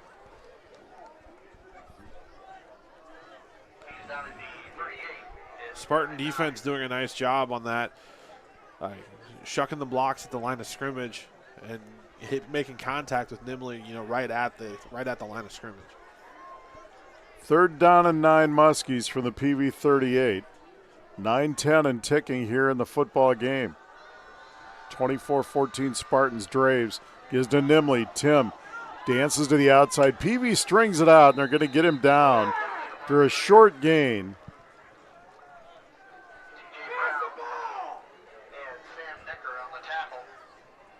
And it's going to be the 36-yard line. So that's going to bring up 4th and 7 for the Muskies from the PV 36. That's a tough field position. Tough down and distance here, 4th and 7. 8.5 and ticking. Muskies trail by 10. 3 receivers to the left, and now Peterson shifts over to the left side at tight end. Draves back to pass. Rolls to his left, throws downfield. Got a man complete. Great. And it's going to be a first down to Zach Hardy. Great route from Zach Hardy. If we're able to go back and rewind this and you can see this replay, he runs right, and right when he gets that safety to start to turn his shoulders to go upfield, he cuts it back. About a 13-yard hitch route. Outstanding route from the senior at the wide receiver position. And Draves with a money throw right there. And it's 1st and 10 Muskies at the 23 of PV. So much of that is just understanding what you need to make that defensive back do to get that separation, and Hardy just a veteran play. Cooper in the backfield now with Draves. And it's going to be Draves on the keeper, and Jake squirts ahead for a yard or two to about the 21. It'll be 2nd and 8. Yeah, good read by the junior quarterback. Able to get positive yardage on first down. Just under 8 minutes to play, 24-14 PV. The Muskies are driving.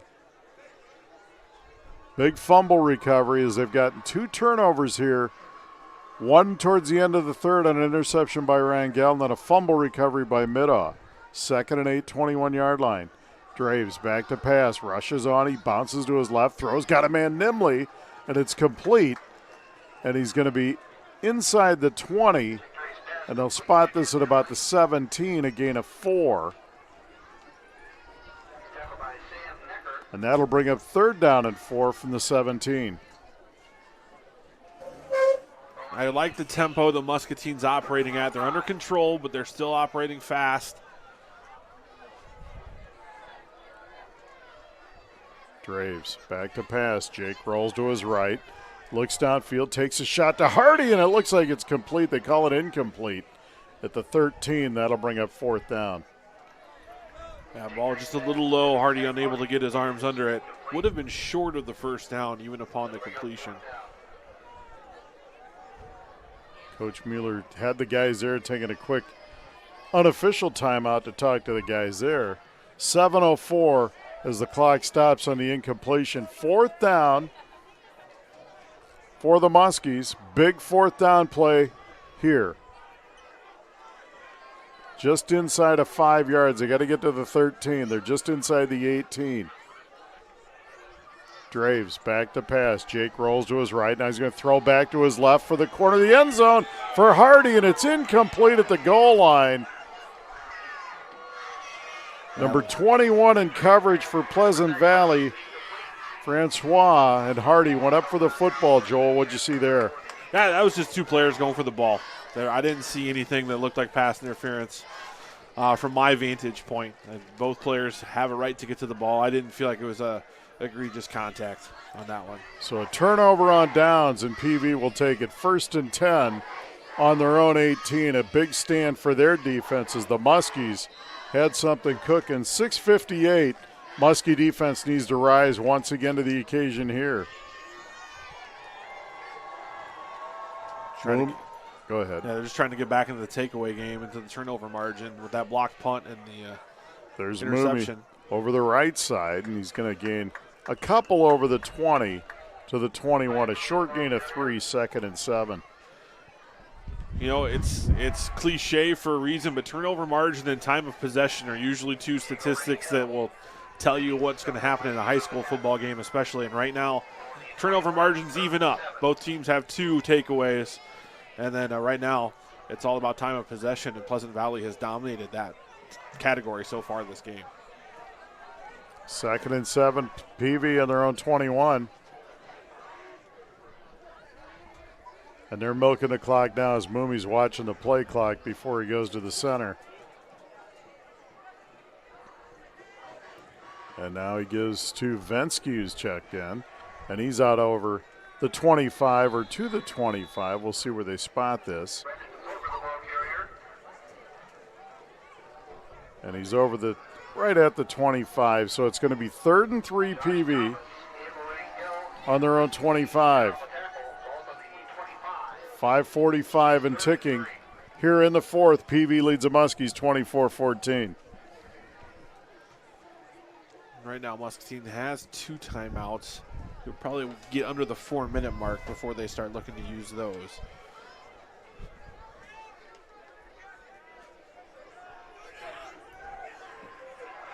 Third and 3. Mickle in motion. They give it inside. Muskie stack it up. Venske's not going to get there. He's going to be short. He only gained a yard. It'll be 4th and 2 from the 26. So PV will have to kick this away. Yeah, I would assume that they would kick this. They'll probably run this 40-second clock all the way down. They'll use a timeout and then get their punt team on the field. Big stop here, though, for the Muskies. That was a good defensive possession. Here comes the punt team now. Play clock is at about 15, and the game clock is at 4:46.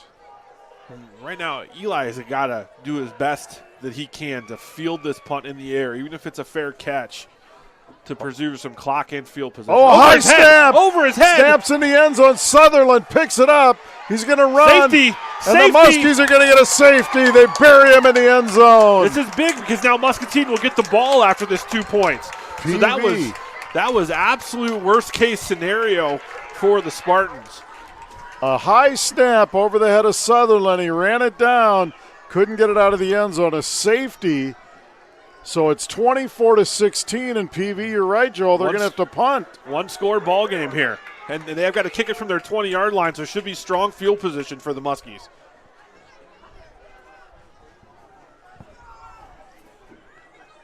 So just like that, 4:29 to play, and PV had a halftime lead over the Muskies at 24-7. It's now 24-16. Pleasant Valley with 4:29 left. And the Muskies have got huge momentum here since late in the 3rd. Yeah, that's a huge play. And there's the turnover margin now in Muscatine's favor. That's a turnover. That goes over the head of the snap of the punter. And Muscatine gets 2 points out of that. So that's such a big penalty, or big issue for Pleasant Valley there. PV will kick it off from their own 25-yard line after the safety. Muskies are too deep there on the kick return. Looks like Prince, Wee, and Gay are way back on their 5th. Choose Poop Pow. If that ball falls off the tee again, they're going to make them bring in a holder, which usually means it doesn't go as deep. And there is a strong wind. Good little PV wind with the too. wind. You're right, Joel. The wind at their back.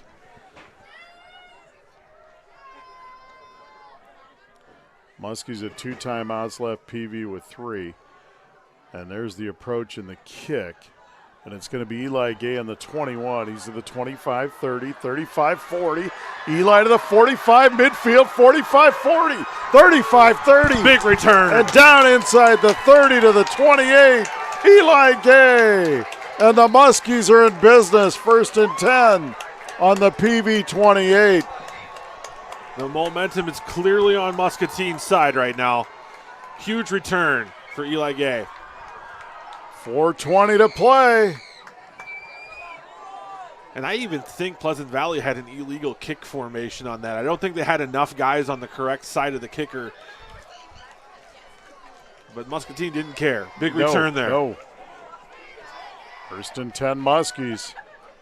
And the Muskie sideline is going crazy. Hardy and Gay to the left. Nimley and Peterson in the backfield. Brady McDaniel split wide right on 1st down.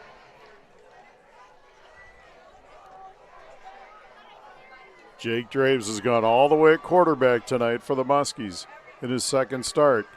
Play action, flares it out. He's got Eli Gay. Stutter steps 20, 15, 10. He's down inside the 10 to about the 7. And that's what Eli brings to the table. You get him the ball in space, he can make a man miss pretty quickly. And he's so fast in how he accelerates out of his breaks. 20-yard gain.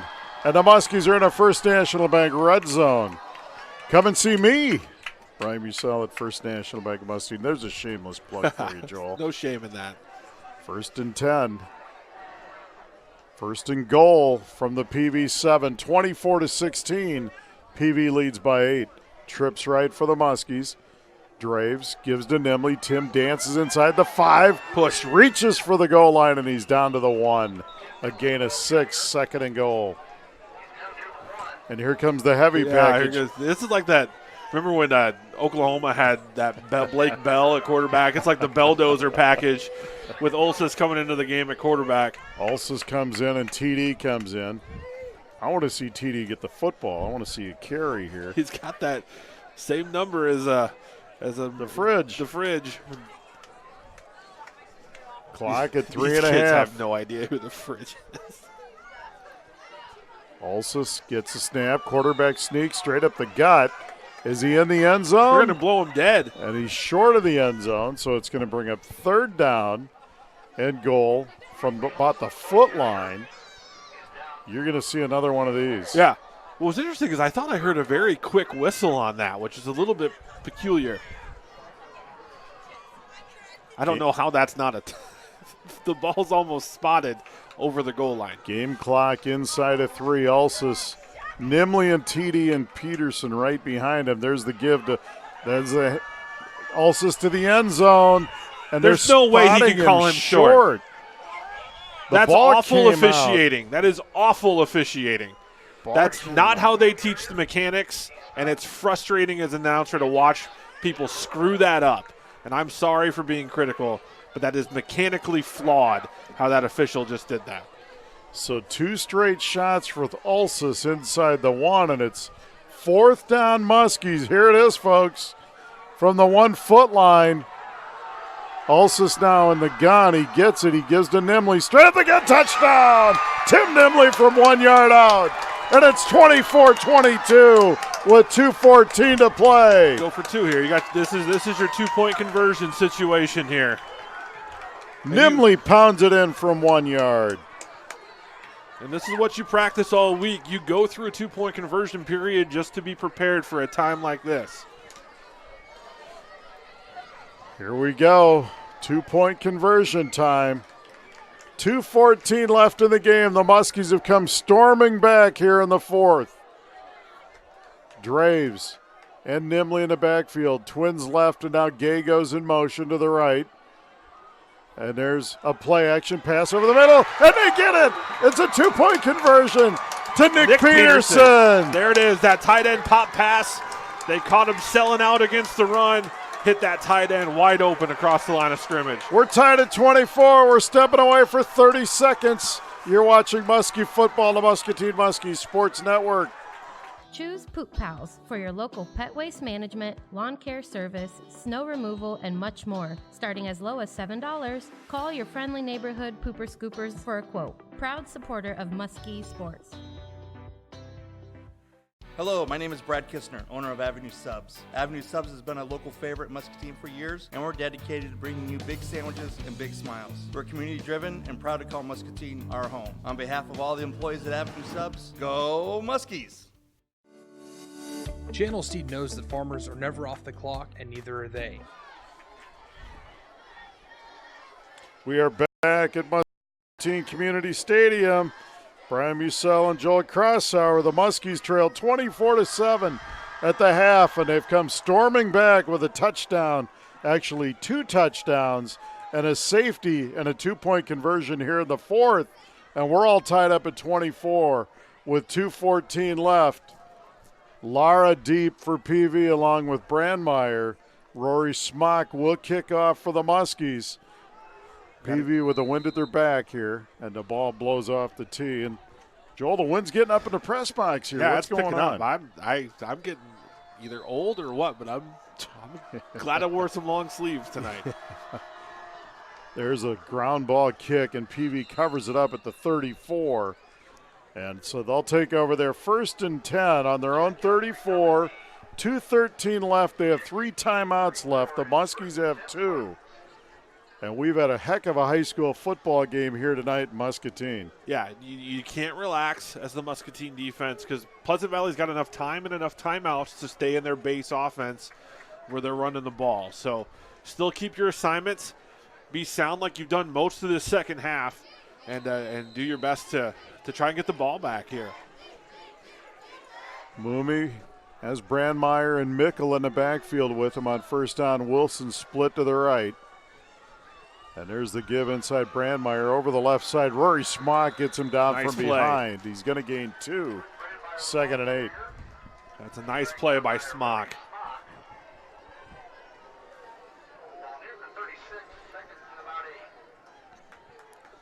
Momentum certainly has shifted and is all Muscatine right now.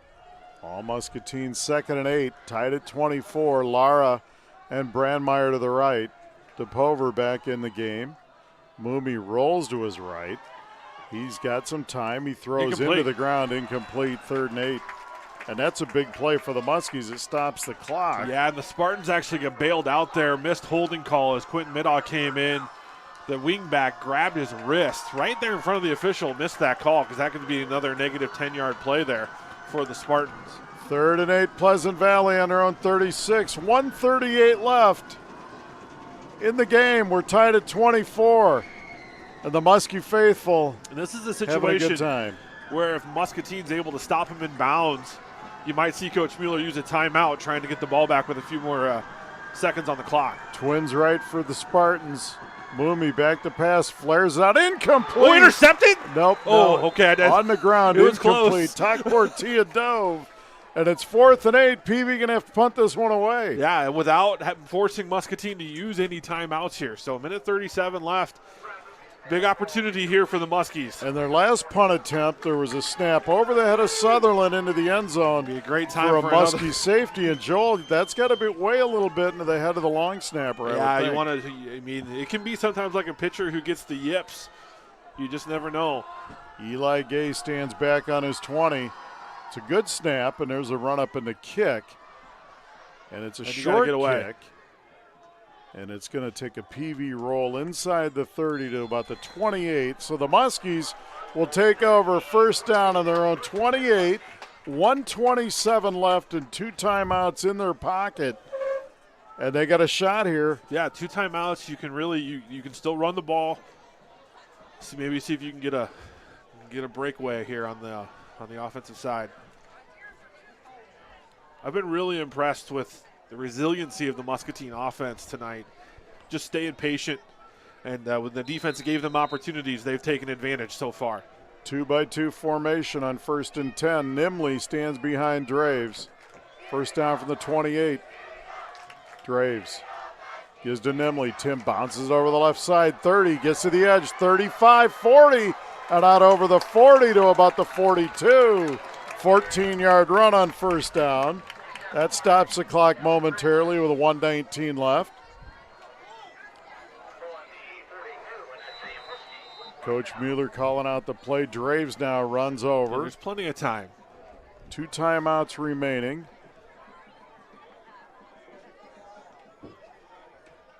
Two receivers each side again. Draves. He's going to keep it this time over the right side.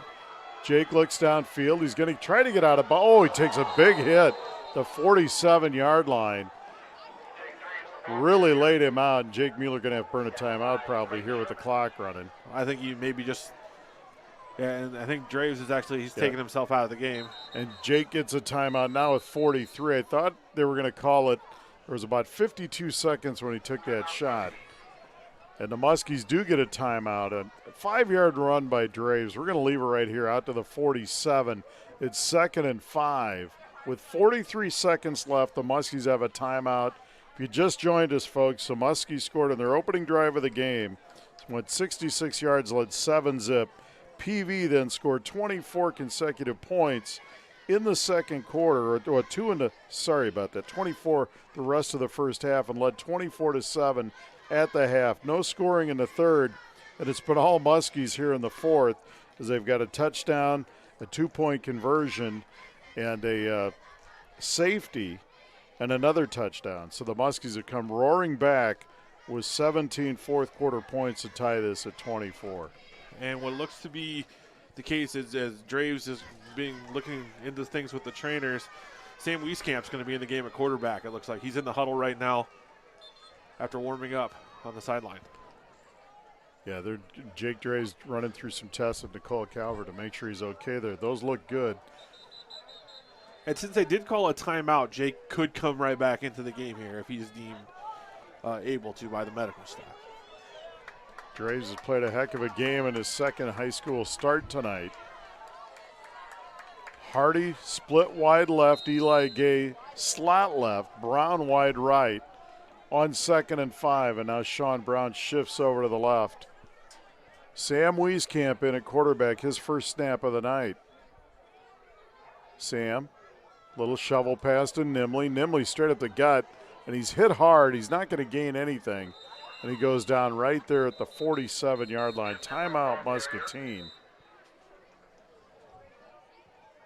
And that'll be their third and final timeout, as they're still working on Jake Draves over there.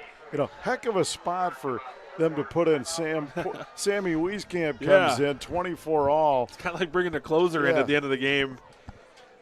Standing there on the sidelines. I know you're always supposed to be ready to play, but, you know, out of the blue, this happens, and there he is. And it's nice when the player is a senior. He's been there before.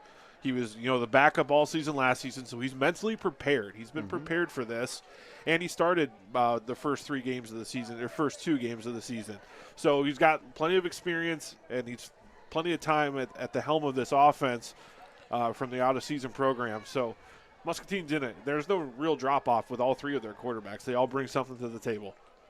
So big third down play coming up with 34 seconds. Muskie's out of timeouts. Now PV with 3 of their own. And what an exciting football game, and especially an exciting fourth quarter for you Muskie fans. And Draves is back in the huddle, so it looks like he's cleared to go back in. So Jake Draves is okay. He's back out on the field. He took a big shot from PV a couple plays ago. Here we go.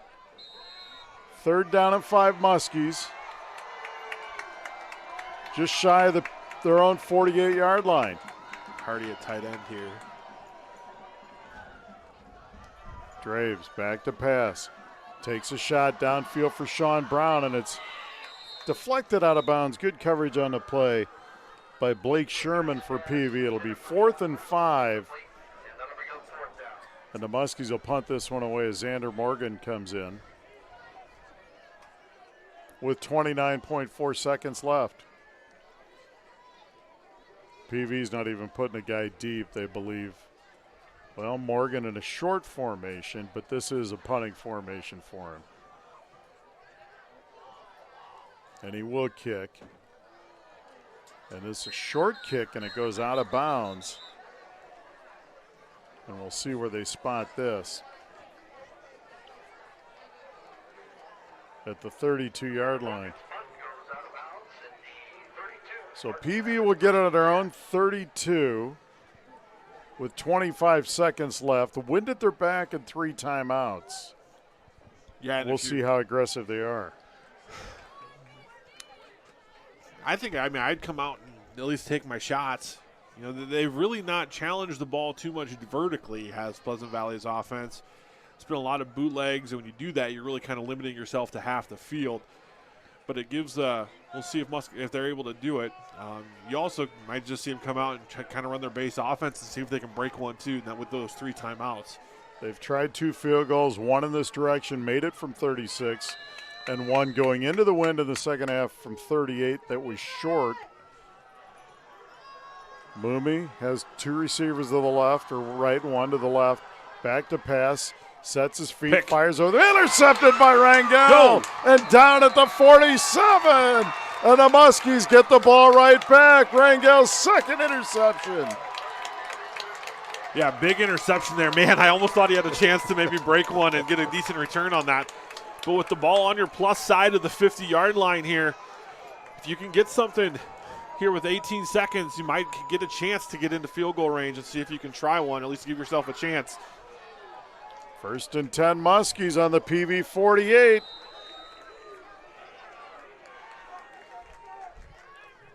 This is 18 and a half seconds left in the game.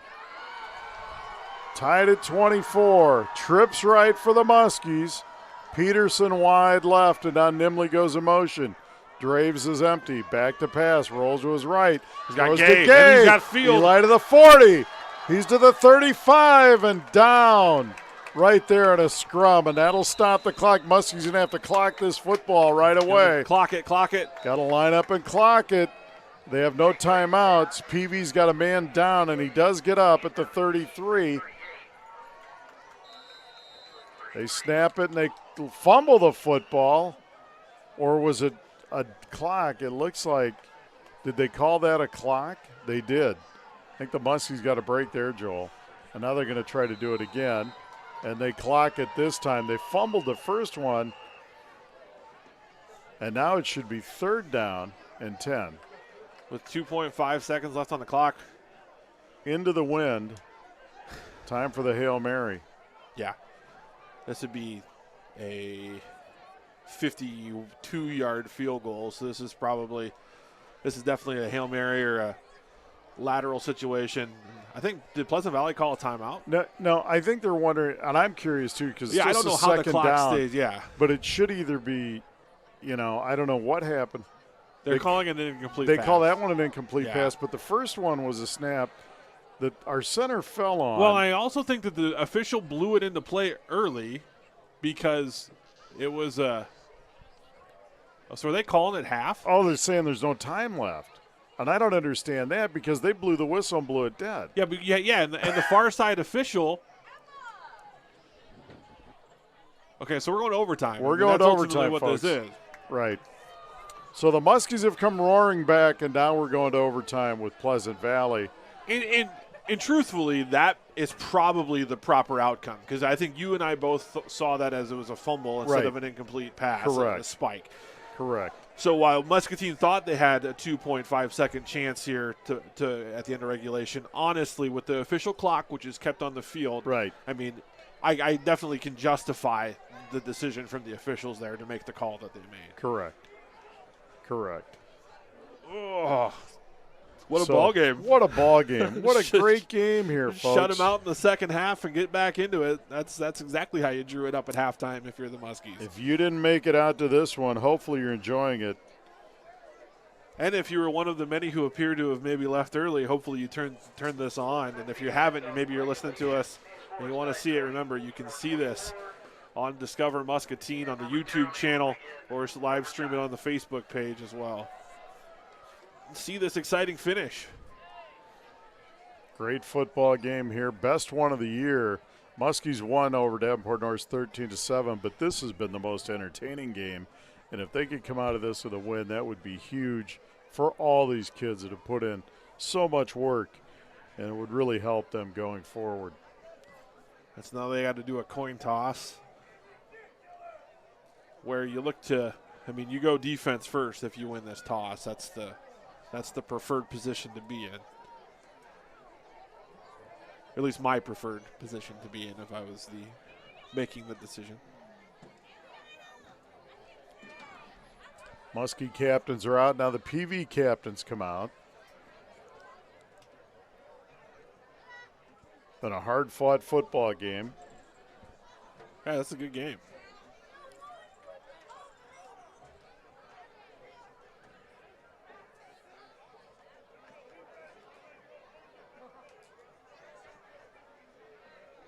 I've liked some of the wrinkles that we've seen from Muscatine in the red zone, going with the heavy package with Olsis at quarterback and TD in the backfield. Just lots of variations. We've seen the Wildcat with Eli Gay at quarterback that's turned into a rushing touchdown. And so the overtime period is played completely in the red zone. And I really, like I said, I've liked what I've seen from Muscatine in that critical part of the field tonight. Longest coin toss ever. Yeah, I was going to say. Didn't know if they were flying the coin in. PV won the toss and defers. Okay, well, so I guess they don't defer. mechanics. Again, it all comes down to mechanics. So Muscatine, I believe, won the toss. Isn't that how I read that, though, when he stands with them? And yeah, and does the receive sign. To me, that well, reads the first he Muscatine went like is this. defense first. Yeah. Again, I get sometimes a reputation of being hypercritical of officials, but oftentimes they expose themselves to be open to the criticism I provide. So we're going to play at that end of the field, and it looks like Muscatine will have the football. And the Muscatine student section going to move down to Yep. the look at to that. the opposite side of the field. Gotta love that, huh? You talk about support. Yeah, that's it. That's heads up. That's heads up fandom is what that now is. The PV section can't do that because there's no bleachers. No. I remember, it always seems that the overtime games are played down at that end of the stadium. I remember 13 years ago, Davenport Assumption with a running back named Willie Argo. We ended up in an overtime game with them at the last game of the regulation of the season. And Dr. Ben Pohl with a huge play on the defensive line to keep Argo out of the end zone and give Muscatine the victory. That was a fun game to be a part of as a coach. So the Muskie offense comes out now. Each team gets a crack at it. They start at their own or at the 10-yard line.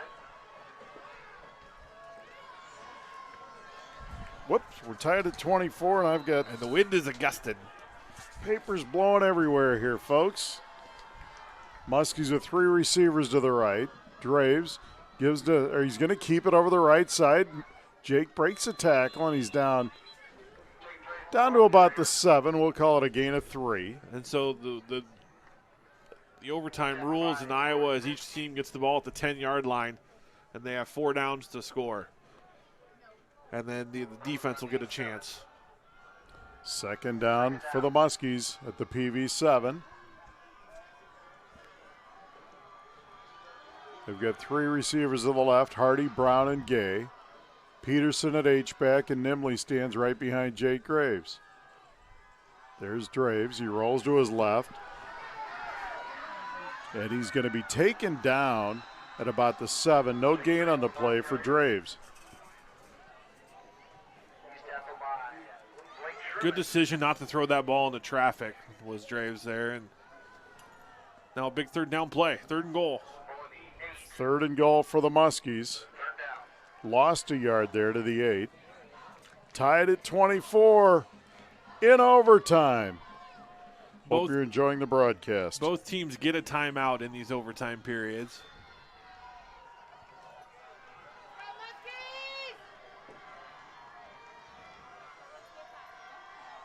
Two receivers to the right for the Muskies. Now Gay goes in motion. There's Draves, and now we've got a whistle. Muscatine's calling a timeout. Timeout, Coach Mueller and the Muskies. Yeah, there was something about that alignment that just wasn't feeling right. I could kind of see it from up here. It didn't look solid. And Coach Mueller wanting to make sure he's got the perfect situation for this key possession here in overtime. Stay tuned after the game for the Muscatine Power and Water post-game show, and Joel will name his offensive and defensive players of the game and play of the game. You got a lot to think about tonight. Yeah, it's been a big 3rd and 4th quarter here in regards to those awards, but it's exciting the Muscatines put themselves in position to win this game. And that's truly been the case. Muscatine has really forced the issue this second half and created their own good fortune. Rory Smock warming up on the sideline there in case he's called upon for a field goal attempt here. As the Muskies have 3rd down from the PV8 here in overtime. PV will get a shot with their own offense after the Muskie drive is over. Here we go, 3rd down and goal from the 8. Brown and Hardy wide right. And now Gahan cuts across formation. And there's a give to Nimley over the left side. Tim dances it inside. He's taken down from behind. Shy of the 5, right at the 5. It'll be 4th and goal from the 5 And Rory Smock will trot out to attempt a field goal. It'll be a 22-yarder from the left hash. Yeah, this is the right decision. And Rory's done a nice job. Give yourself a chance to get some points on the board. Smock, it'll be a 23-yarder from the left hash for Rory Smock. Good snap, good hold, and the kick by Rory. It's good. Is good. Rory Smock from 23 yards, and the Muskies go on top 27-24. And now your defense. Defense has to do its job. Big kick from the senior there. So the Muskies now have 20 unanswered points. They trailed PV 24-7 at one time. And they've scored 20 in a row. PV now will get the football back. And Joel, I was wrong. The PV students they did are make their way. standing along the fence line, so they're showing support. Great high school football game. Great atmosphere. Both student sections having fun. And now Mooney at quarterback. DePover stands behind him. Brandmeier in motion. There's DePover over the right side. Cuts it up near the goal line. He's down inside the 2. He gained 8 on first down. It's going to be 2nd and goal from the 2 for Pleasant Valley. A big first down play for the Spartans. Muskie defense needs to hold here. 2nd down just outside the 2. DePover again, bounce over the right side. Ulsus is there, and they get into the ground. He's not going to get in. Short. Because as is obvious and well known, that touchdown wins this game for Pleasant Valley. Rory Smock on the ground. He's injured. And he's referee. Well, how about the official doesn't help him up and actually blows the whistle? Maybe instead of getting an athlete off the field who's injured, you actually blow the whistle and protect him. Joe. Sorry. That's okay. And Rory Smock is down. Folks, we're in overtime, 27-24. Muskies, Smock's down. We're stepping away for 30. You're watching Muskie football on the Muscatine Muskie Sports Network. Channel Seed knows that farmers are never off the clock, and neither are they. Anybody can sell you seed. Only a Channel Seedsman gives you everything you need to make the most of it. See your local Channel Seedsman, Matt Fletcher in Muscatine. Channel Seed is a proud sponsor of Muskie Sports.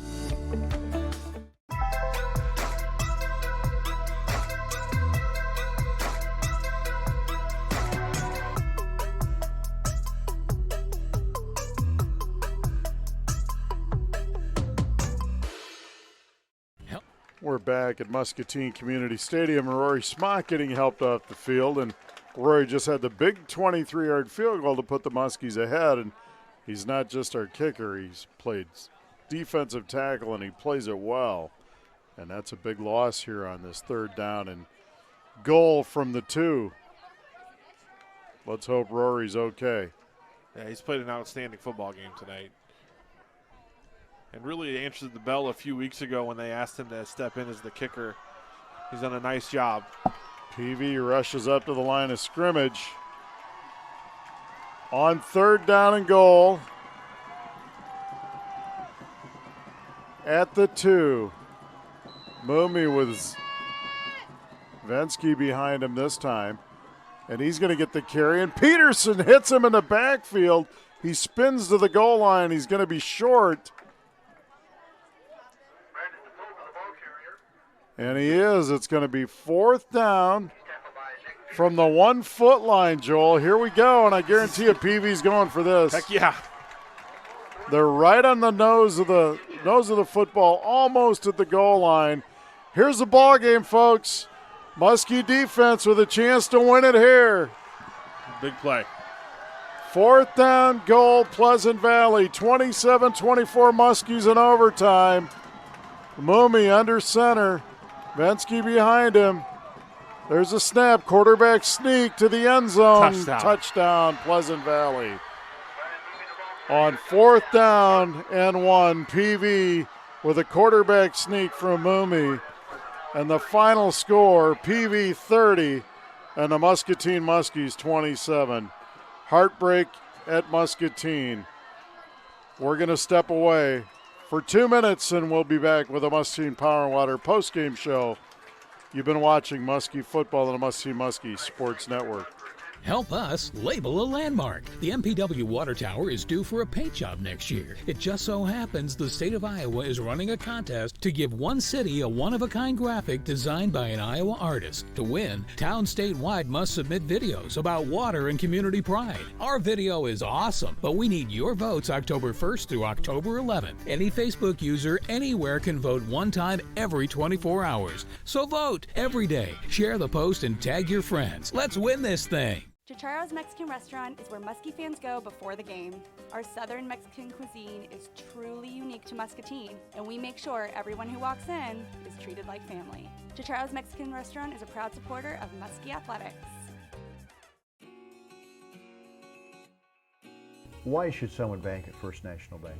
Because we care about our customers and we're committed to meeting their financial needs, and we're also a big part of the community. The mission of our company is to serve our clients with the most efficient and courteous service available. People in our community, when they ask, who are we going to get for pest control, they just call Bosch. Remember, insects or pests, call the best, Bosch Pest Control. If you're passionate about working in healthcare, we're passionate about helping you make it happen. Health professionals are in demand, offering great pay and rewarding work. We're proud to prepare your path ahead. We are Eastern Iowa Community Colleges, the community's college.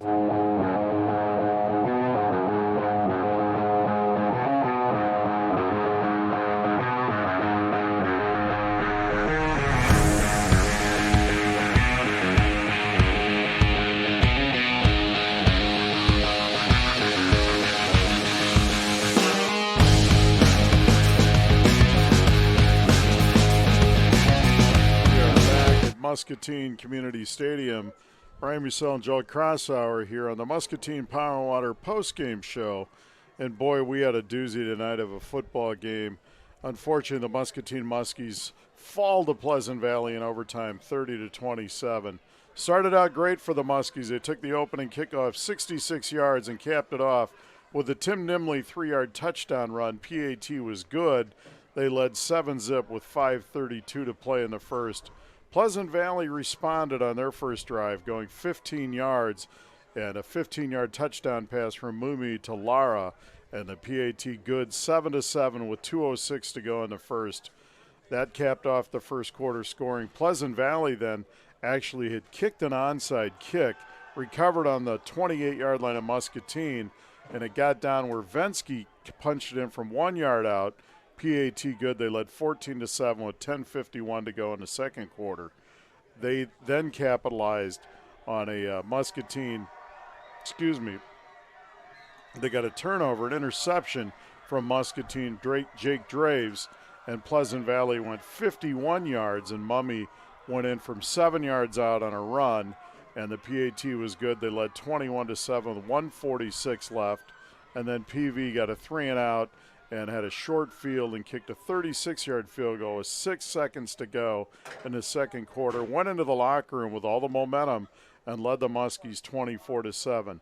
Muskie defense came out on fire in the third quarter, a 3-and-out and a interception, and no scoring for either team in the third. And then in the fourth quarter, Diego Rangel picked off a pass for the Muskies on a great play, and the Muskies went 63 yards following that early in the fourth. First play of the fourth quarter, 5-yard touchdown pass for actually 5-yard touchdown run by Eli Gay. PAT good. It was 24-14 Pleasant Valley with 11:54 left in the game. PV was set to punt then. Had on the next possession, a big snap over the head of the punter from Pleasant Valley, Sutherland, into the end zone. He tried to pick it up and make something happen. Muskies tackle him in the end zone, get a safety, and it was 24-16 with 4:29 left in the football game. Muskies got the ball back after their defense held again. An interception again for the Muskies, or actually a fumble recovery this time. And the Muskies go 27 yards. Tim Nimley caps it off with a 1-yard touchdown run, made it 24-22. Then a 2-point pass conversion from Jake Draves to Nick Peterson tied it up at 24 with 2:14 left. and that took us to overtime. And the Muskies in overtime got the football first, settled for a field goal by Rory Smonk at 23 yards. Pleasant Valley, 3 straight punches, got it down to the 1-foot line. And on 4th down, all or nothing, Mummy ran it in from 1 yard out for the touchdown on 4th down. And PV was celebrating with a 30-27 win over your Muscatine Muskies in a great football game tonight here at Muscatine Community Stadium. And Joel, you can mention the stars of this one. Yeah, our offensive player of the game, I really think that this is a collective effort, and that award is going to need to go to the offensive line. I felt like the offensive line, especially in the second half, gave Jake Draves clean pockets to throw in. They gave lots of opportunities for open lanes to run the ball. So the offensive line, really outstanding snaps all night, which had kind of been an issue earlier on in the season. I felt like that was the best game the offensive line played for the Muskies. So they're our offensive players of the game. Our defensive player of the game is Diego Rangel. 2 interceptions, both in key situations. They turned into points that brought Muscatine back into the game in the second half. So Diego Rangel is our defensive player of the game. And then our big play of the game, the kickoff return after the punt, or after the safety. Eli Gay's big kickoff return that brought the ball into the green zone inside the 30-yard line, gave the short field for the Muskies to come down and tie the ball game. That was the big key play I felt of the game, was that big kickoff return after the safety. Yeah, great football game here tonight. Well said, Joel. And good, well-deserved people there getting these awards after this one. Heartbreaker. It doesn't, it was an entertaining high school football game. Didn't turn out the way we wanted it to, obviously. We're pulling for these kids. We know how hard they're working. We know how much dedication the coaches have put into this thing.